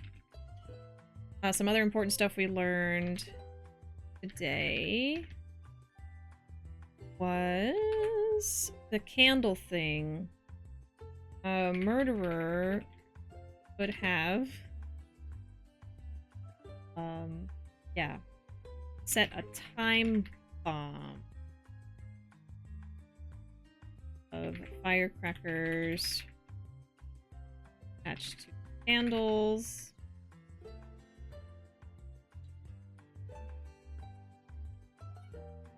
Not shot from far away. To make it— oh, thank you so much for the follow from Soup Slurp. Slurping some soup. It is soup season. I've had so much soup in the last month. As soon as it gets cold, that's all we eat. Okay. I've had like 3 types of soup already. What's everyone's favorite soup? Go. While I take these notes. Welcome in, soup. Let's see. Yeah, the scorch marks indicate the explosion. They were not shot from far away. To make it seem like Gregson was killed the next day. That's a big thing that we learned. He was killed the day before. Ooh, sopa de tortilla, yes. Wow, so much pressure. Well, it's a good question, isn't it? Breath from Palia. Hey, Anna. Hey, Anna. Breath is your favorite soup. Chicken noodle. Yeah, tomato with grilled cheese is a perfect combo, I have to say. I make a soup/stew/curry every weekend as soon as it gets cold. Ooh, my favorite is probably this Moroccan chickpea soup I made recently. That sounds good. That sounds good. I have been wanting to expand into other soup territories and make some other types of soup, honestly. Let me also catch up with chat a little bit. I normally play while looking at the wiki, but maybe I should play like you. I usually will guess and then check to make sure I'm right before I choose in-game. Oh. Yeah, I just feel like... I mean, you can play it however you want, you know what I mean? But for me, since I'm streaming it, I feel like there's this expectation that I need to figure it out. You know what I mean? So even though I get it wrong like 4 times in a row, I do think it's more fun if I do that and maybe, you know, get hints from chat or guidance from chat, like just kind of pushing me in the right direction instead of me just like looking up what the answer is. I just feel like that's more fun. I know that it can be a little like frustrating sometimes if I'm not getting it right away, which I completely understand. I get frustrated too when I watch other people not get it, you know, but you know, as long as everyone's nice to me, it's fine, right? As long as nobody's mean. I mean, listen, it's a logic puzzle game. Sometimes the logic is not going to be logicking, all right?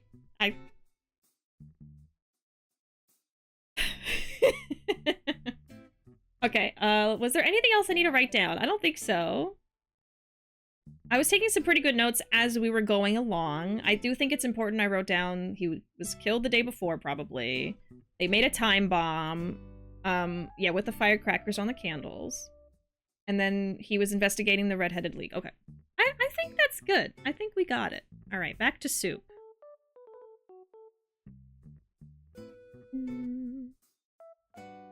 Chicken and dumpling soup. Wait a minute, I'm not eating your birds, but oh my god. I still eat chicken, okay? I still do sometimes. It's okay. I wouldn't eat my chickens, but you still eat it sometimes. We just don't really buy it ever. We're still being pretty good about that. We only buy seafood and fish to make at home. The only times that I eat chicken, beef, pork, etc. is whenever we go out for dinner, or if we have no energy to cook at all and we just get like fast food or something, you know. So I'm not perfect. I'm not like perfectly pescatarian or anything. But that's just our way of cutting down, is we just don't really buy it to have in the house. So, yeah. We also have a seafood soup called mariscada. Yeah, I've heard of that. Reserved for the most special occasions. I mean, seafood can be expensive, yeah. That's all we buy to eat. But, like, we don't eat it every single day. We're not cooking it every single day. We make a lot of dishes that don't even have, like, a protein in it, too, so. And you know what we do? We get stuff in bulk, too, which helps a lot. Like, we get a whole salmon, and then I'll cut it up into fillets and freeze it, and then we'll spread that over, like, weeks, so. Actually, I changed my answer to egg drop soup. Oh! I haven't made egg drop soup in months. I don't have enough eggs for it right now, though. Poor Peep. She can't keep up with the egg demand. I did have to buy eggs recently, which made me sad. We had to go buy eggs from the store a little while ago. We've only done it that one time. But definitely if we make egg drop soup, I'd have to have a lot of eggs. And Peep, you know, she lays an egg every day, every other day. It's, you know, she can't lay them fast enough, so we'd have to stop eating eggs for a while. But I do love making egg drop soup. I've actually made it a few times. Very good. I'm still thinking of my favorite soup. I want to get a really good butternut squash soup recipe. Ooh. I would like to learn how to make like a bisque. You know, like lobster bisque, but it doesn't have to be lobster. I love lobster bisque, though, I will say. There's I've had it at restaurants before, and it's very good. A puzzle is meant to be solved piece by piece, not autofilled. Again, though, people can play it however they want. I have a really good butternut squash and chicken soup I made a couple weeks ago. Ooh, that sounds good. Wonton soup! Had wonton soup tonight, and it was great. That sounds amazing. Yeah, grilled salmon's really good. I have a particular way of cooking the salmon in this really nice pan that I got. And I like time it and everything on when I flip it. I temperature check it. It's a lemon garlic pan seared, I guess, salmon. And it's amazing every time. It's so good. And it has butter on it too. I use margarine actually. I always call it butter, but I actually use margarine. I just don't even think about it. Anyway. Yeah. I do love a good salmon. I also love sopa de gallina, and also saved for special occasions. Oh yes, and then of course our bird dumpling. That too. Not edible. Not edible! But she's very round. Like a dumpling. She's so cute. I love my birdie so much. I just love watching them. I just love soup. We all love soup. Thank you, Soup Schlurp, for getting us to talk about soup. Get a number of things from Costco for that reason. Yeah. I've been in like a Costco and a Sam's before, but like we never really shopped there. We should. Now you must make it. I know. I'd have to buy eggs, though. My 2 weeks off, I need to make some larger meals. Yeah, meal prepping. So ready to experiment with soup once I start living by myself. Oh, yeah. There's so many soups out there. Yeah, I'm getting hungry now. Your birds are so cute. I think they're just adorable. I have some really nice pictures and videos I have of them that I got recently. I really need to post them. They're on my camera. I have like a camcorder that I've been using to like record them. I just haven't put it on my computer yet. Instant ramen can only satisfy my cravings for so long. Yeah, you can make instant ramen even better, but... Oh, there's really good cakes at Sam's Club. I'm definitely more familiar with Costco. But I know they both have really good stuff. Looked at eggs at the grocery store. They were like $7 for 18 and I opted out of that. Yeah. I mean, that's part of the reason why I'm sad having to buy eggs now, because I don't want to spend the money when I have a chicken, but we only have Peep, so, you know, she can't help it. She can't lay more than one a day. You know, and we don't eat eggs every single day. Like, I don't always cook eggs for breakfast. Mostly because, you know, we're only getting one egg every so often. But yeah. What was I gonna say? Okay, I still haven't said my favorite soup. My favorite soup right now that I like to make, because I think my favorite soup that Ruuuvo cooks is their tomato soup, because they make it from scratch. The favorite soup I like to make is it's like a loaded potato soup that I just learned how to do, I think either earlier this year or last year, so recently. And it's a great way to use up a whole bag of potatoes, basically, like half a bag at a time. I have this giant pot, and depending on the size, I can use like 6 or 7 potatoes. And it's just the potatoes, you boil them, and then you add, there's like onion in there. There's like heavy whipping cream. I throw sour cream in there at the end and shredded cheese at the end, green onions.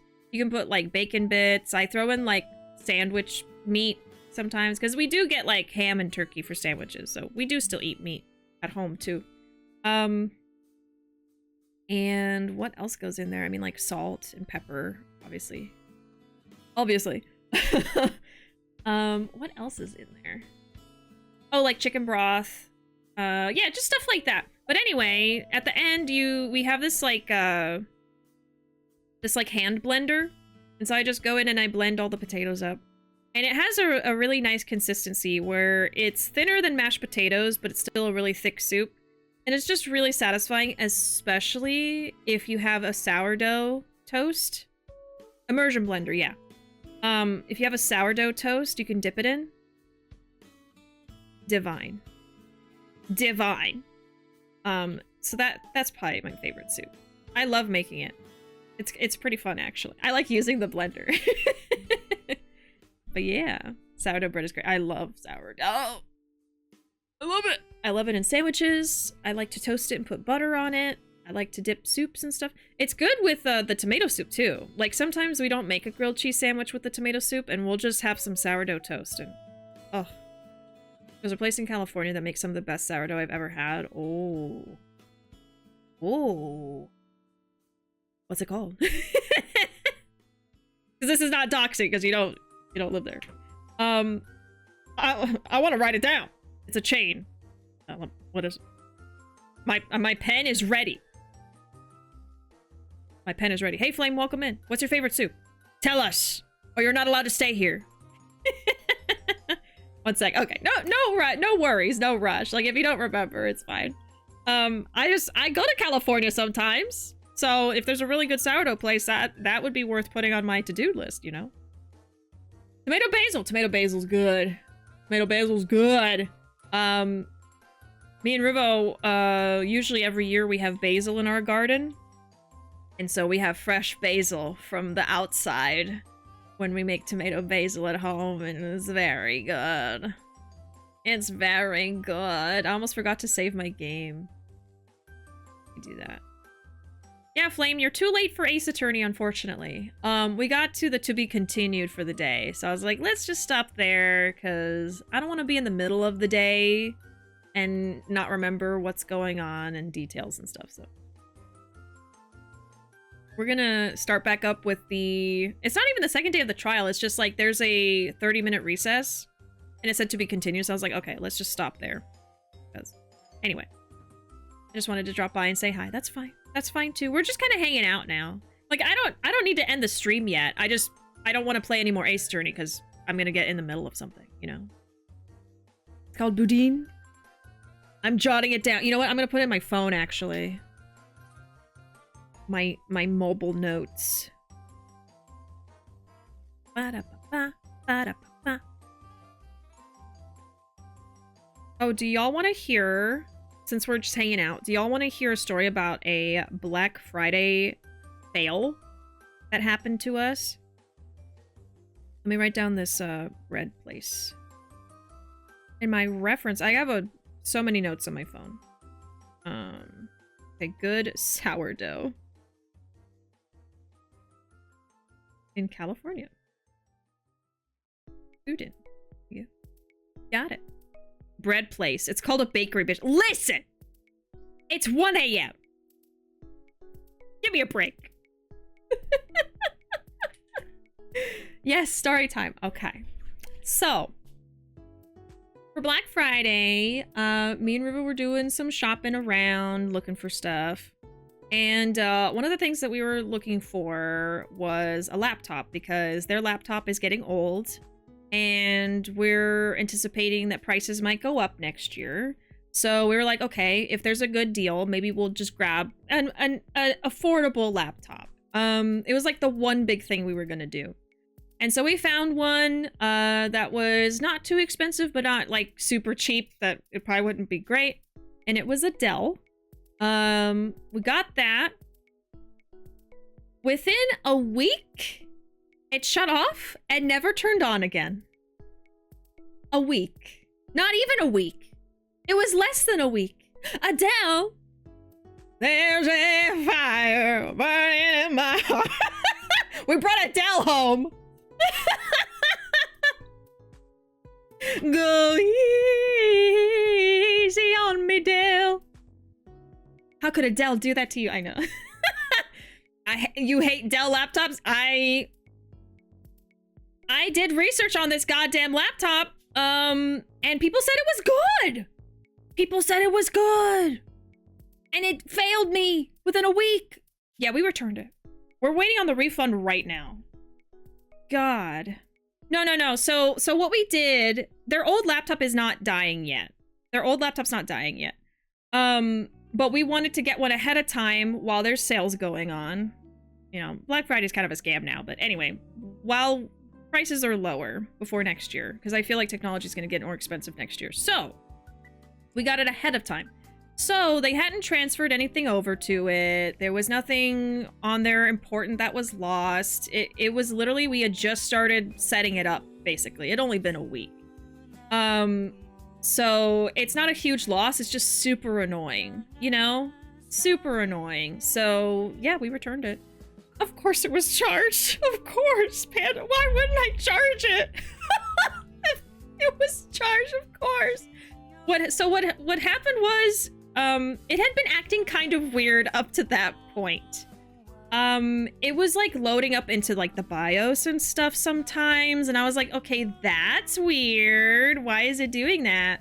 I feel like there was some kind of update that it downloaded after we got it that was just being really odd. So anyway, we had it unplugged at one point, and we were just watching videos on it. It was like the first time we'd been using it when it wasn't plugged in, because, you know, it's a laptop. It's supposed to be portable. And I think that the battery died, but it did not ever charge or turn on after that. We plugged it into different outlets. The charger itself was lit up like it was working, but like the little light next to where you plug in the charger cord did not ever light up. I tried lots of different things, and it just, I don't know. I think I would have had to open it up and like take the battery out, and I didn't want to mess with the warranty. I usually would do stuff like that. I think I'm a very handy, technologically inclined person, but I didn't want to mess with the warranty. So, you know, I was like, you know, even if we send it to them and under warranty they fix it, I don't want this damn thing. It broke in a week. I don't want it. So we returned it. Anyway, that's my story. It's just, that's never happened to me in my life. You know, me and Ruuuvo both have had laptops over the years. I was a laptop user before I got my desktop for streaming. So I've had several laptops in my life. That's never happened to me. No idea. No idea. Yeah, the built-in batteries, I hate it. I hate it. Every laptop I looked at, and still I'm shopping for other ones, so maybe we can get a replacement. All of them are built in. And I hate it. The battery is like the most, I feel, likely thing to fail that would be easy to replace. Because usually you can just click it out of the laptop and go buy another one. But now you have to open up the whole case and risk, you know, messing up your warranty or breaking the case that holds it in. You know? Yeah, planned obsolescence, exactly. Batteries degrade. That's going to be the one thing in the life of the laptop you're probably going to want to replace at some point to still have your laptop working. Yes! It's absolutely greed. It's absolutely planned obsolescence. There is no reason for the battery to be hidden inside of the damn thing. And it just, I can't really find a lot of laptops that don't have that, but I feel like I'm going to want to try to find that, you know? It's just hard to find something that's in the budget, that has a battery not built in, that's going to be strong enough to play games and edit, you know, art stuff, because that's what Ruuuvo's going to be using it for. Yeah, it's just a lot. I hate shopping for laptops. I hate it. It's so stressful, and I'm like, is this good enough? Is that good? I don't know. And you know, this time we made a bad call. So, you live and learn, but hopefully we get the refund soon and we can try a different laptop. If y'all have any suggestions, feel free to tell me about them, but like, I don't expect anything, you know, it's fine if y'all don't have any ideas. It's just, oh my god. Speaking of living and learning, Sonic 3. No, I didn't. No, you're good. You're good. Let me catch up with chat too. I think I'm missing some messages. They're in SF, Sacramento, and LA. Okay. That's all over. That's good.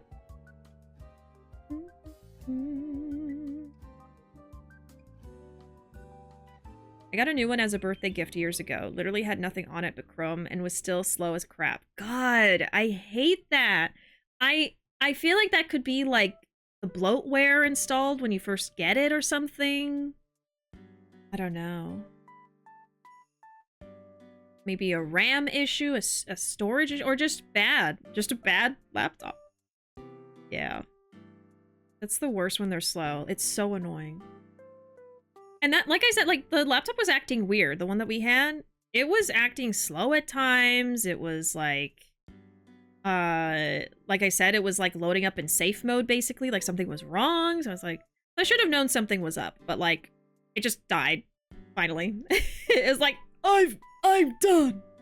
I'm done. It was brand new. It wasn't refurbished. I don't know. Yeah, it could have been a faulty battery for sure. I have that same problem on a 7-year-old laptop. That shit was brand new. Yeah, that's something you expect from a really old laptop. Because I've had laptops just die eventually. Because they're just, you know, they're not meant to last that long, but... Been a long time since I've had a laptop. I hate that they have built-in battery. Oh, yeah. I used to be able to buy new and extra ones. Mm-hmm. Like, you still can do it, but you risk breaking it way easier now.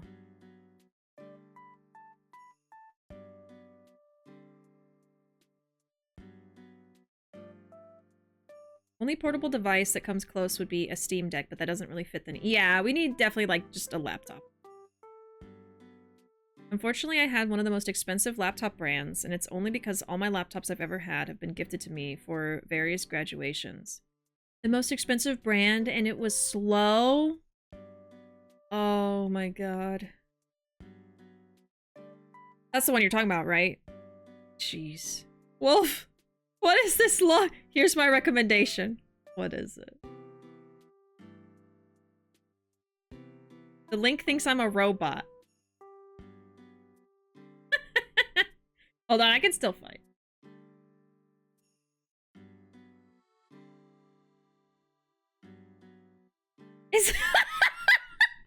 I see it, I see it. Oh my god. It's a little pink kid's laptop.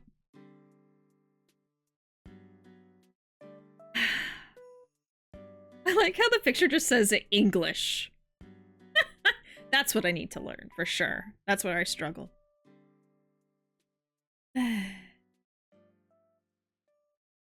Bloatware is a real thing. The worst is Windows, yeah. And Windows is what I'm most familiar with, so that's what we go with. But I know that, like, getting a Mac laptop would be amazing, but they're usually more expensive, and we're just not used to it. I think I've only used Mac, like, once. Okay, no, that was me replying to you asking for recommendations. Meant to say that about the laptop I have MacBooks, and my old one from 2013 still works. Okay. Yeah, I hear that MacBooks are really, really good. But... yeah, sorry, I misunderstood.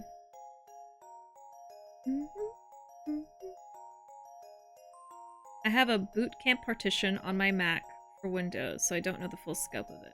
What is that? Is it a way to, like, do Windows stuff on a Mac? Something I've heard about Black Friday sales in electronics is to not buy them during Black Friday, because it's usually when they sell items that are faulty. Are you fucking kidding me? For example, my mom once bought a TV from a Black Friday sale, and within a week it had this long dead pixel on the side of the screen. Well, I've learned something. Ugh.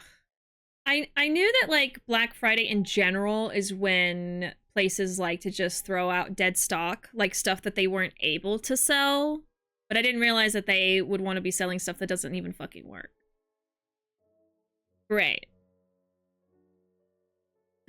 Newegg has been caught red-handed doing this in an arguably fraudulent way. Oh my god. Grew up on one of those laptops. Don't know how this happens, but yeah, buying like electronics from Black Friday, you're oftentimes going to get a faulty device. God damn. I hate Macs, have used it for work for many years and hate it. It's like if Windows is bad and Mac is bad, what do you do? Yeah, you can set up a Windows partition on a MacBook. Okay. Live and learn, I guess so. Linux, okay, you use Linux. Is it tough to, like, get games to work on Linux, though? Just because, like, not all games run on it? That's my biggest thing with wanting Windows, is that I just want something that's going to work right away. And, you know, obviously, I know that Linux can be really, really good. But also can be more work. Okay, no, Steam has done a fantastic job with it. Okay. Again, it's like, it's the not knowing it well, not being familiar with it. Playing 7 Days to Die right now. Well, there you go. Can you use the partition to play Windows-only games on them? Yes. Ooh. Only problem is you can only allocate a certain amount of hard drive space for it. I think I have heard of that. That's my only complaint with Macs, that I couldn't play half the Steam games I want. We're all learning things today. We're learning things together. Isn't that great? That's why it's good I didn't end stream at 3 hours. We're just hanging out, just chatting. You know, I probably should switch to just chatting. I'm sorry. I didn't even think about it. I didn't know how long we were going to be here. Which, I don't know how much longer we're going to be here. Depends on how much we have to talk about, really. Okay, there we go. But yeah, I'll be playing more of the Great Ace Attorney Chronicles. Probably next Thursday. I won't be streaming next Tuesday and Wednesday because of the holidays, but I should be back on Thursday unless I'm just absolutely exhausted from socializing. In which case I'm going to try really hard to stream Friday. So, like, for instance, if I don't stream on Thursday either, but I do stream on Friday, I'll probably just play Ace Attorney on Friday. But if I feel up for doing Thursday, Friday, I'll probably do Ace Attorney on Thursday and Dead Space on Friday. Maybe. I'm just not really sure yet. So I'll let you guys know probably on Thursday next week what's going on. I don't think I'll post a schedule on Tuesday because I don't know how I'm going to feel after the holidays. Depends on how much drama happens. No, I'm just kidding. I don't know. I mean, I only have so much bandwidth for socializing, even with, like, family. So sometimes I'm completely exhausted after holidays, even though it's, like, meant to be, like, a break from stuff. And sometimes I'm not that exhausted. So it really just depends. So I will let y'all know when I do what I'll be doing. But most likely I'll be playing some more Ace Attorney next week. And if not next week, it'll be the week after. So Thursdays are usually my Ace Attorney day. But tomorrow I'm going to be playing some Dead Space with Ruuuvo. We haven't played it for a few weeks, so I'm excited to get back to it. And yeah, I don't remember how far we are, but we're making our way through the remake of Dead Space, which has been pretty fun, honestly. A raid at this hour. Thank you so much for the raid. Let me get a shout out for you, Trifecta. Welcome in. Thank you so much. Let's see. There we go. What are you playing? Oh, Marvel Rivals. I've been hearing so much about that. So much about that. I understand you also, Naruhodo. Welcome in. What a fitting raid message. Welcome in, y'all. Let's see. Welcome in Trifecta and Shift and Millennial Balava. Thank you so much for the follow, Trifecta. And welcome in Vibe without the V. Welcome in. Thank you for the follow, Vibe. Welcome in Hectic, Conquer, Cantor, and Oyo? I think I got everybody. Welcome in, y'all. Conquer led the raid here tonight. Oh, thank you, Conquer. And I'm always hyped to meet another great Ace Attorney fan. Yes, welcome in, y'all. You've actually caught me towards the end of my stream. But we were playing Ace Attorney earlier. I'm actually in, let's see, Case 4 of Resolve. The one where Van Zieks is on trial. So that's been really fun. And today we were doing the first day of the trial, and we got to like the to be continued part, and I was like, you know what? I'd better just stop there because I don't want to be in the middle of something next time and then forget what to do. So yes, are you a Yakuza fan? Are you a Yakuza fan? More Yakuza, man! More Yakuza! Yes! It's a Bunchan. Yes, I'm a huge fan of Yakuza. That's actually like the main thing that I stream all the time. I played all the games. I've been streaming them for 6 or 7 years now. And I'm currently playing the Switch version of Kiwami, so it's my second playthrough ever. But yeah, this is my Bunchan. My spouse actually made this for me by hand. And I actually have 2 of them, but I just have 1 on display. I also have this Bunchan that I got from a crafter on, I don't think it was Etsy. I followed them on Twitter, but they also have a little Bunchan that's really cute. It's small. Yeah, they were a pre-order though. I don't think they're selling them anymore, but anyway. Yakuza! Welcome in! We always love having new Yakuza fans in here. I like playing all kinds of games. You know, obviously I'm playing Ace Attorney today, and I'm also playing Dead Space tomorrow. Me and my spouse have been playing the remake. But Yakuza's my main thing. I love it. I'm obsessed with it. Kiryu's my favorite, by the way. I also love Majima, though. Don't get me wrong. My spouse's favorite is actually Majima. So I like Kiryu, and they like Majima. So it works out. And we also are both cosplayers, and I have cosplayed Majima. That's my main cosplay. Let me see where my stuff is. There we go. There's some pictures of me and the spousey. Cosplaying our characters. But yeah, I cosplay Majima and they cosplay Kiryu. So we cosplay each other's favorite Yakuza characters. It works out great. Yeah, I'm missing so many messages, so let me just like catch up a little bit. Let me see. Judging from your stream title, also always happy to see another Van Zieks fan. Yes, yes. We love Van Zieks here. He's so fun. I love him. I like your like dramatic, no worries. I love your, is that a Bunchan? I love that my background really shows people what I love. There's also, how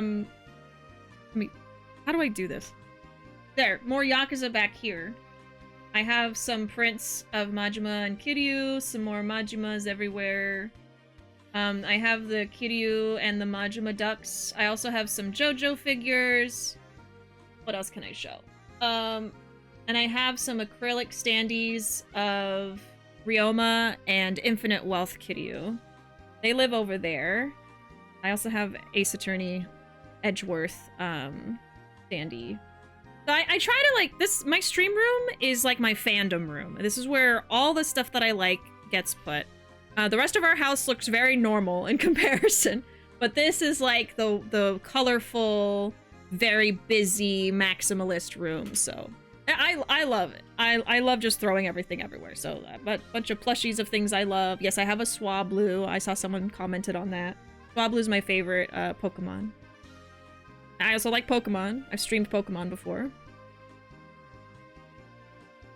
Tell them how you 100% completed Infinite Wealth, even the deals. I did.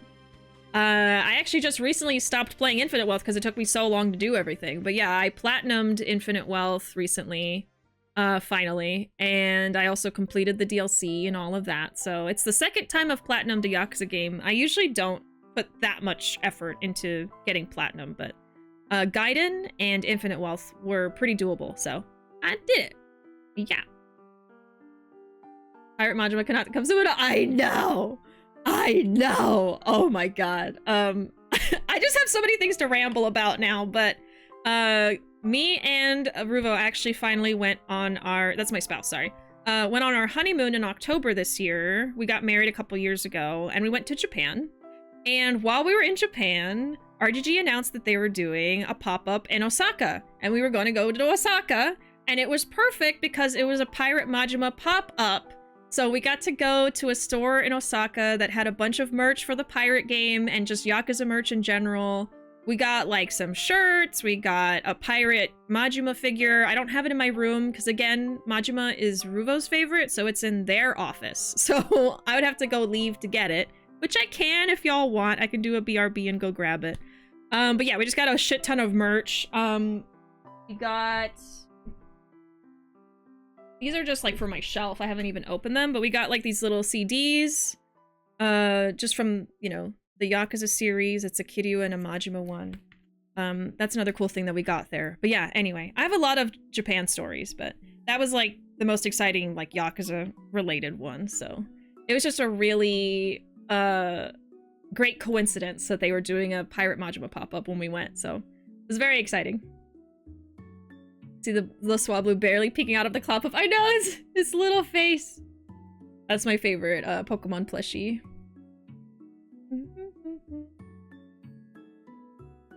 Yeah, we're all excited for Century as well. Project Century.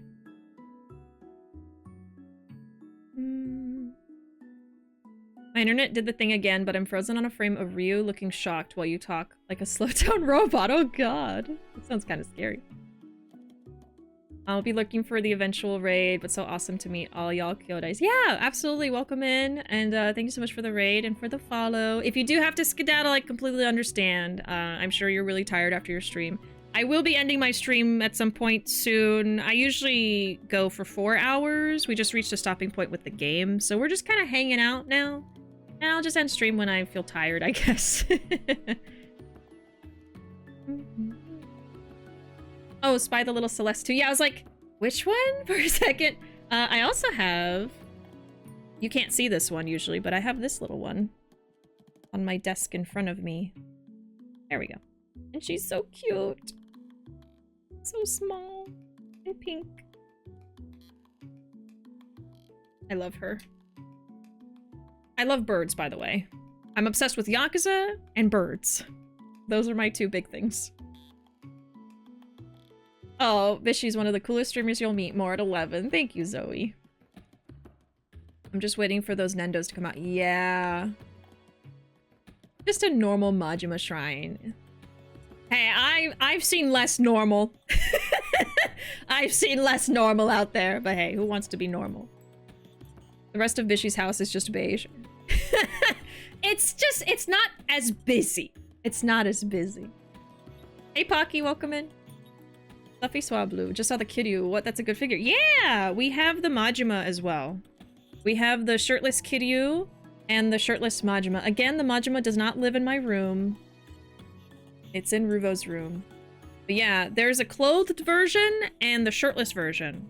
Me and Ruuvo ordered the clothed version at first because they didn't announce these yet. When they announced these, it was like right around the time when they were asking for payment for the other ones. We canceled our order and got these instead, literally. I was like, if I'm gonna spend this money, I want to get the shirtless one. So, so that worked out.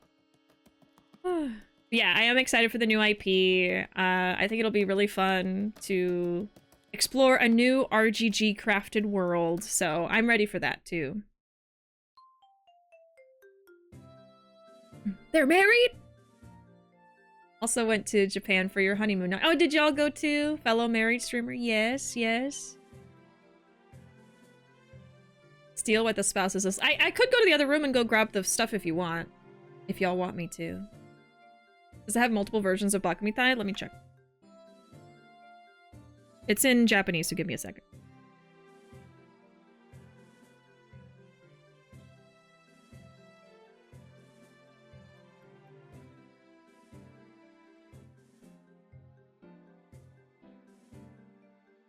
Well, some of them are in English, but... I don't think that one has it.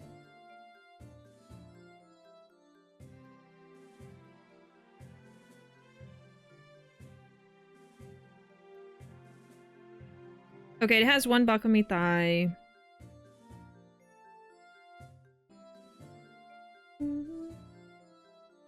Yes, it has normal Bakumitai.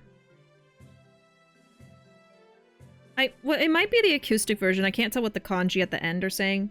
And then it has the taxi driver Bakumitai.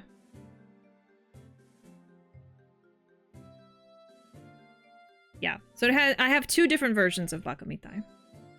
I can show y'all. Y'all want to try to read it. To see, there's where is it? Yeah, that says Bakumitai in hiragana, and then there's some kanji at the end that I can't read. And then over here, where is it? Taxi driver. Ugh. Right there, it says Bakumitai Taxi Driver Edition. There's a couple. How was real life Dotonbori? It was amazing. It was magical. Dotonbori was so good for food. We ate there when we were staying in Osaka. We literally got a hotel 10-minute walk away from Dotonbori on purpose because I just wanted to eat there. And yeah, that's all we ate. We ate there every night we were there. It was like 2 or 3 nights, I think, in Osaka. And the food was amazing. It's the best takoyaki I've ever had in my life. It was super busy. There were people everywhere. It was a really cool experience. We actually even walked around in like half-dressed like cosplays of Majima and Kiryu. I didn't want to fully commit because like I was really nervous and anxious, but technically we were dressed like Majima and Kiryu and walked around on one of the nights we were there, so yeah. But yeah, it was a really fun trip. I wonder what the actual name of Project Century will be, since usually having project in the title means it doesn't have an established... Yeah, I wonder what it will be. I'm sure it won't just be Century. Oh, good night, Flame. Sorry, I'm super behind on chat. I've been rambling a lot. Thanks so much for hanging out with us and saying hello. And thank you for the vote of confidence. We'll see you around. Have a good night.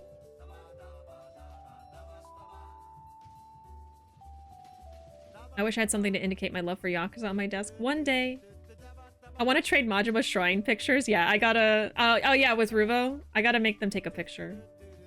Is there a shirtless Ichiban? I think there is a shirtless Ichiban, but... I like Ichiban, but not enough to get the figure, so... we won't have it, but I think it's out there. We gotta get Ruuuvo the giant Majima statue. Oh my god. They would die. They would die. But when it came out, we were like, it's too much money.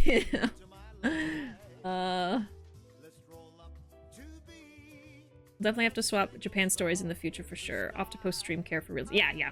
Have a good night, Trifecta. There's a jazz version of Bakumitai.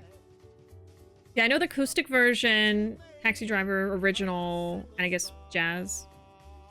Had to take my shrine down because of Christmas. Oh no. Oh, did you cry in Dotonbori? Because I did. I didn't. I didn't cry. When did I cry on our trip? Again, though, like, I don't cry easily. Was there anything that I was so happy I cried? I don't know.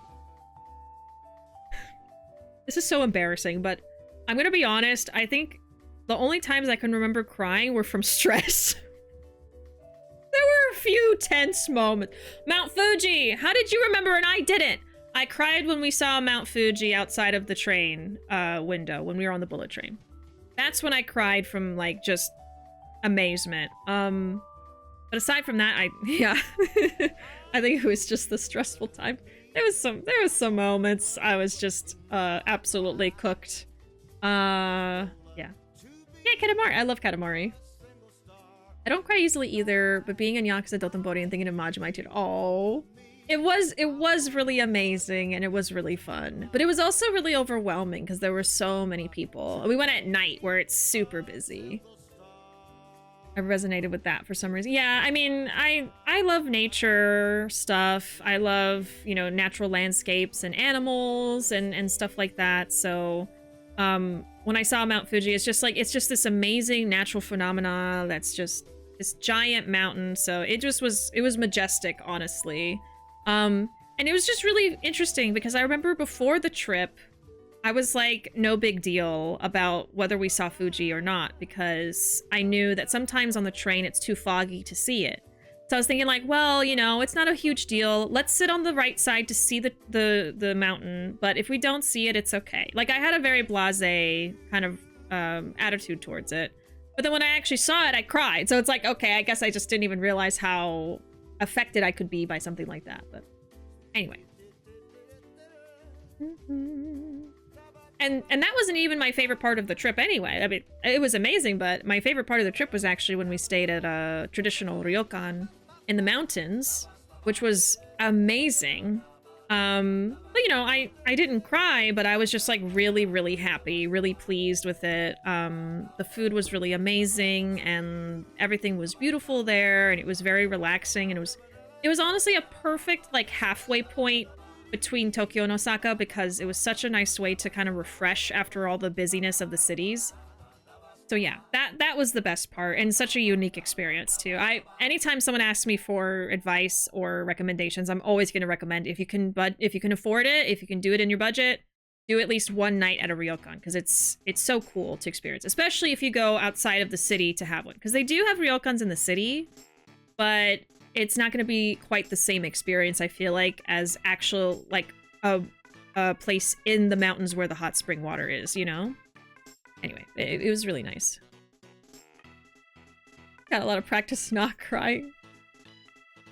Fuji, I've heard, has that effect on people. Even dreams about it have a meaning in some way. Huh. I mean, I can believe it just because it's a giant mountain. Like, I knew it was a large mountain, but seeing it in person, even just from like miles away through a window, was like, oh my god. Like that's something that exists on our planet.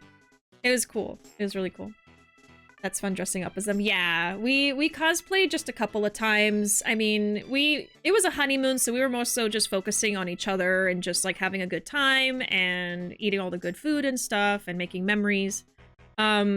But, you know, we're also cosplayers. We love to cosplay. So that was just a section of our trip. We were like, let's dedicate at least a couple days or something to trying to cosplay. And so one night in Tokyo, we cosplayed Majima and Kiryu, and we went to karaoke, which was really fun. And then another night, we just like went around Dotonbori in our cosplays and took some pictures and stuff. But yeah. It was pretty fun. We tried to fit in as many things as possible, for sure. And we did get a lot of Yakuza merch, even outside of the pop-up. We found some places in Tokyo that had Yakuza merch, too. So that was fun. And that's actually where I got my acrylic standees of Ryoma and Kiryu, so yeah. And my Onomichio shirt. I have 2 shirts now, which I'm very pleased with. Now I just need an Onomichio standee. Oh my god, if I saw an Onomichio standee in that store, I would have spent like another $100. I wouldn't have cared how much it was. I would have needed that. I need an Onomichio merch. I don't have anything but shirts for Onomichio. If I still had a P.O. box, I'd be like, does someone want to make me an Onomichio merch thing? You know, but it's fine.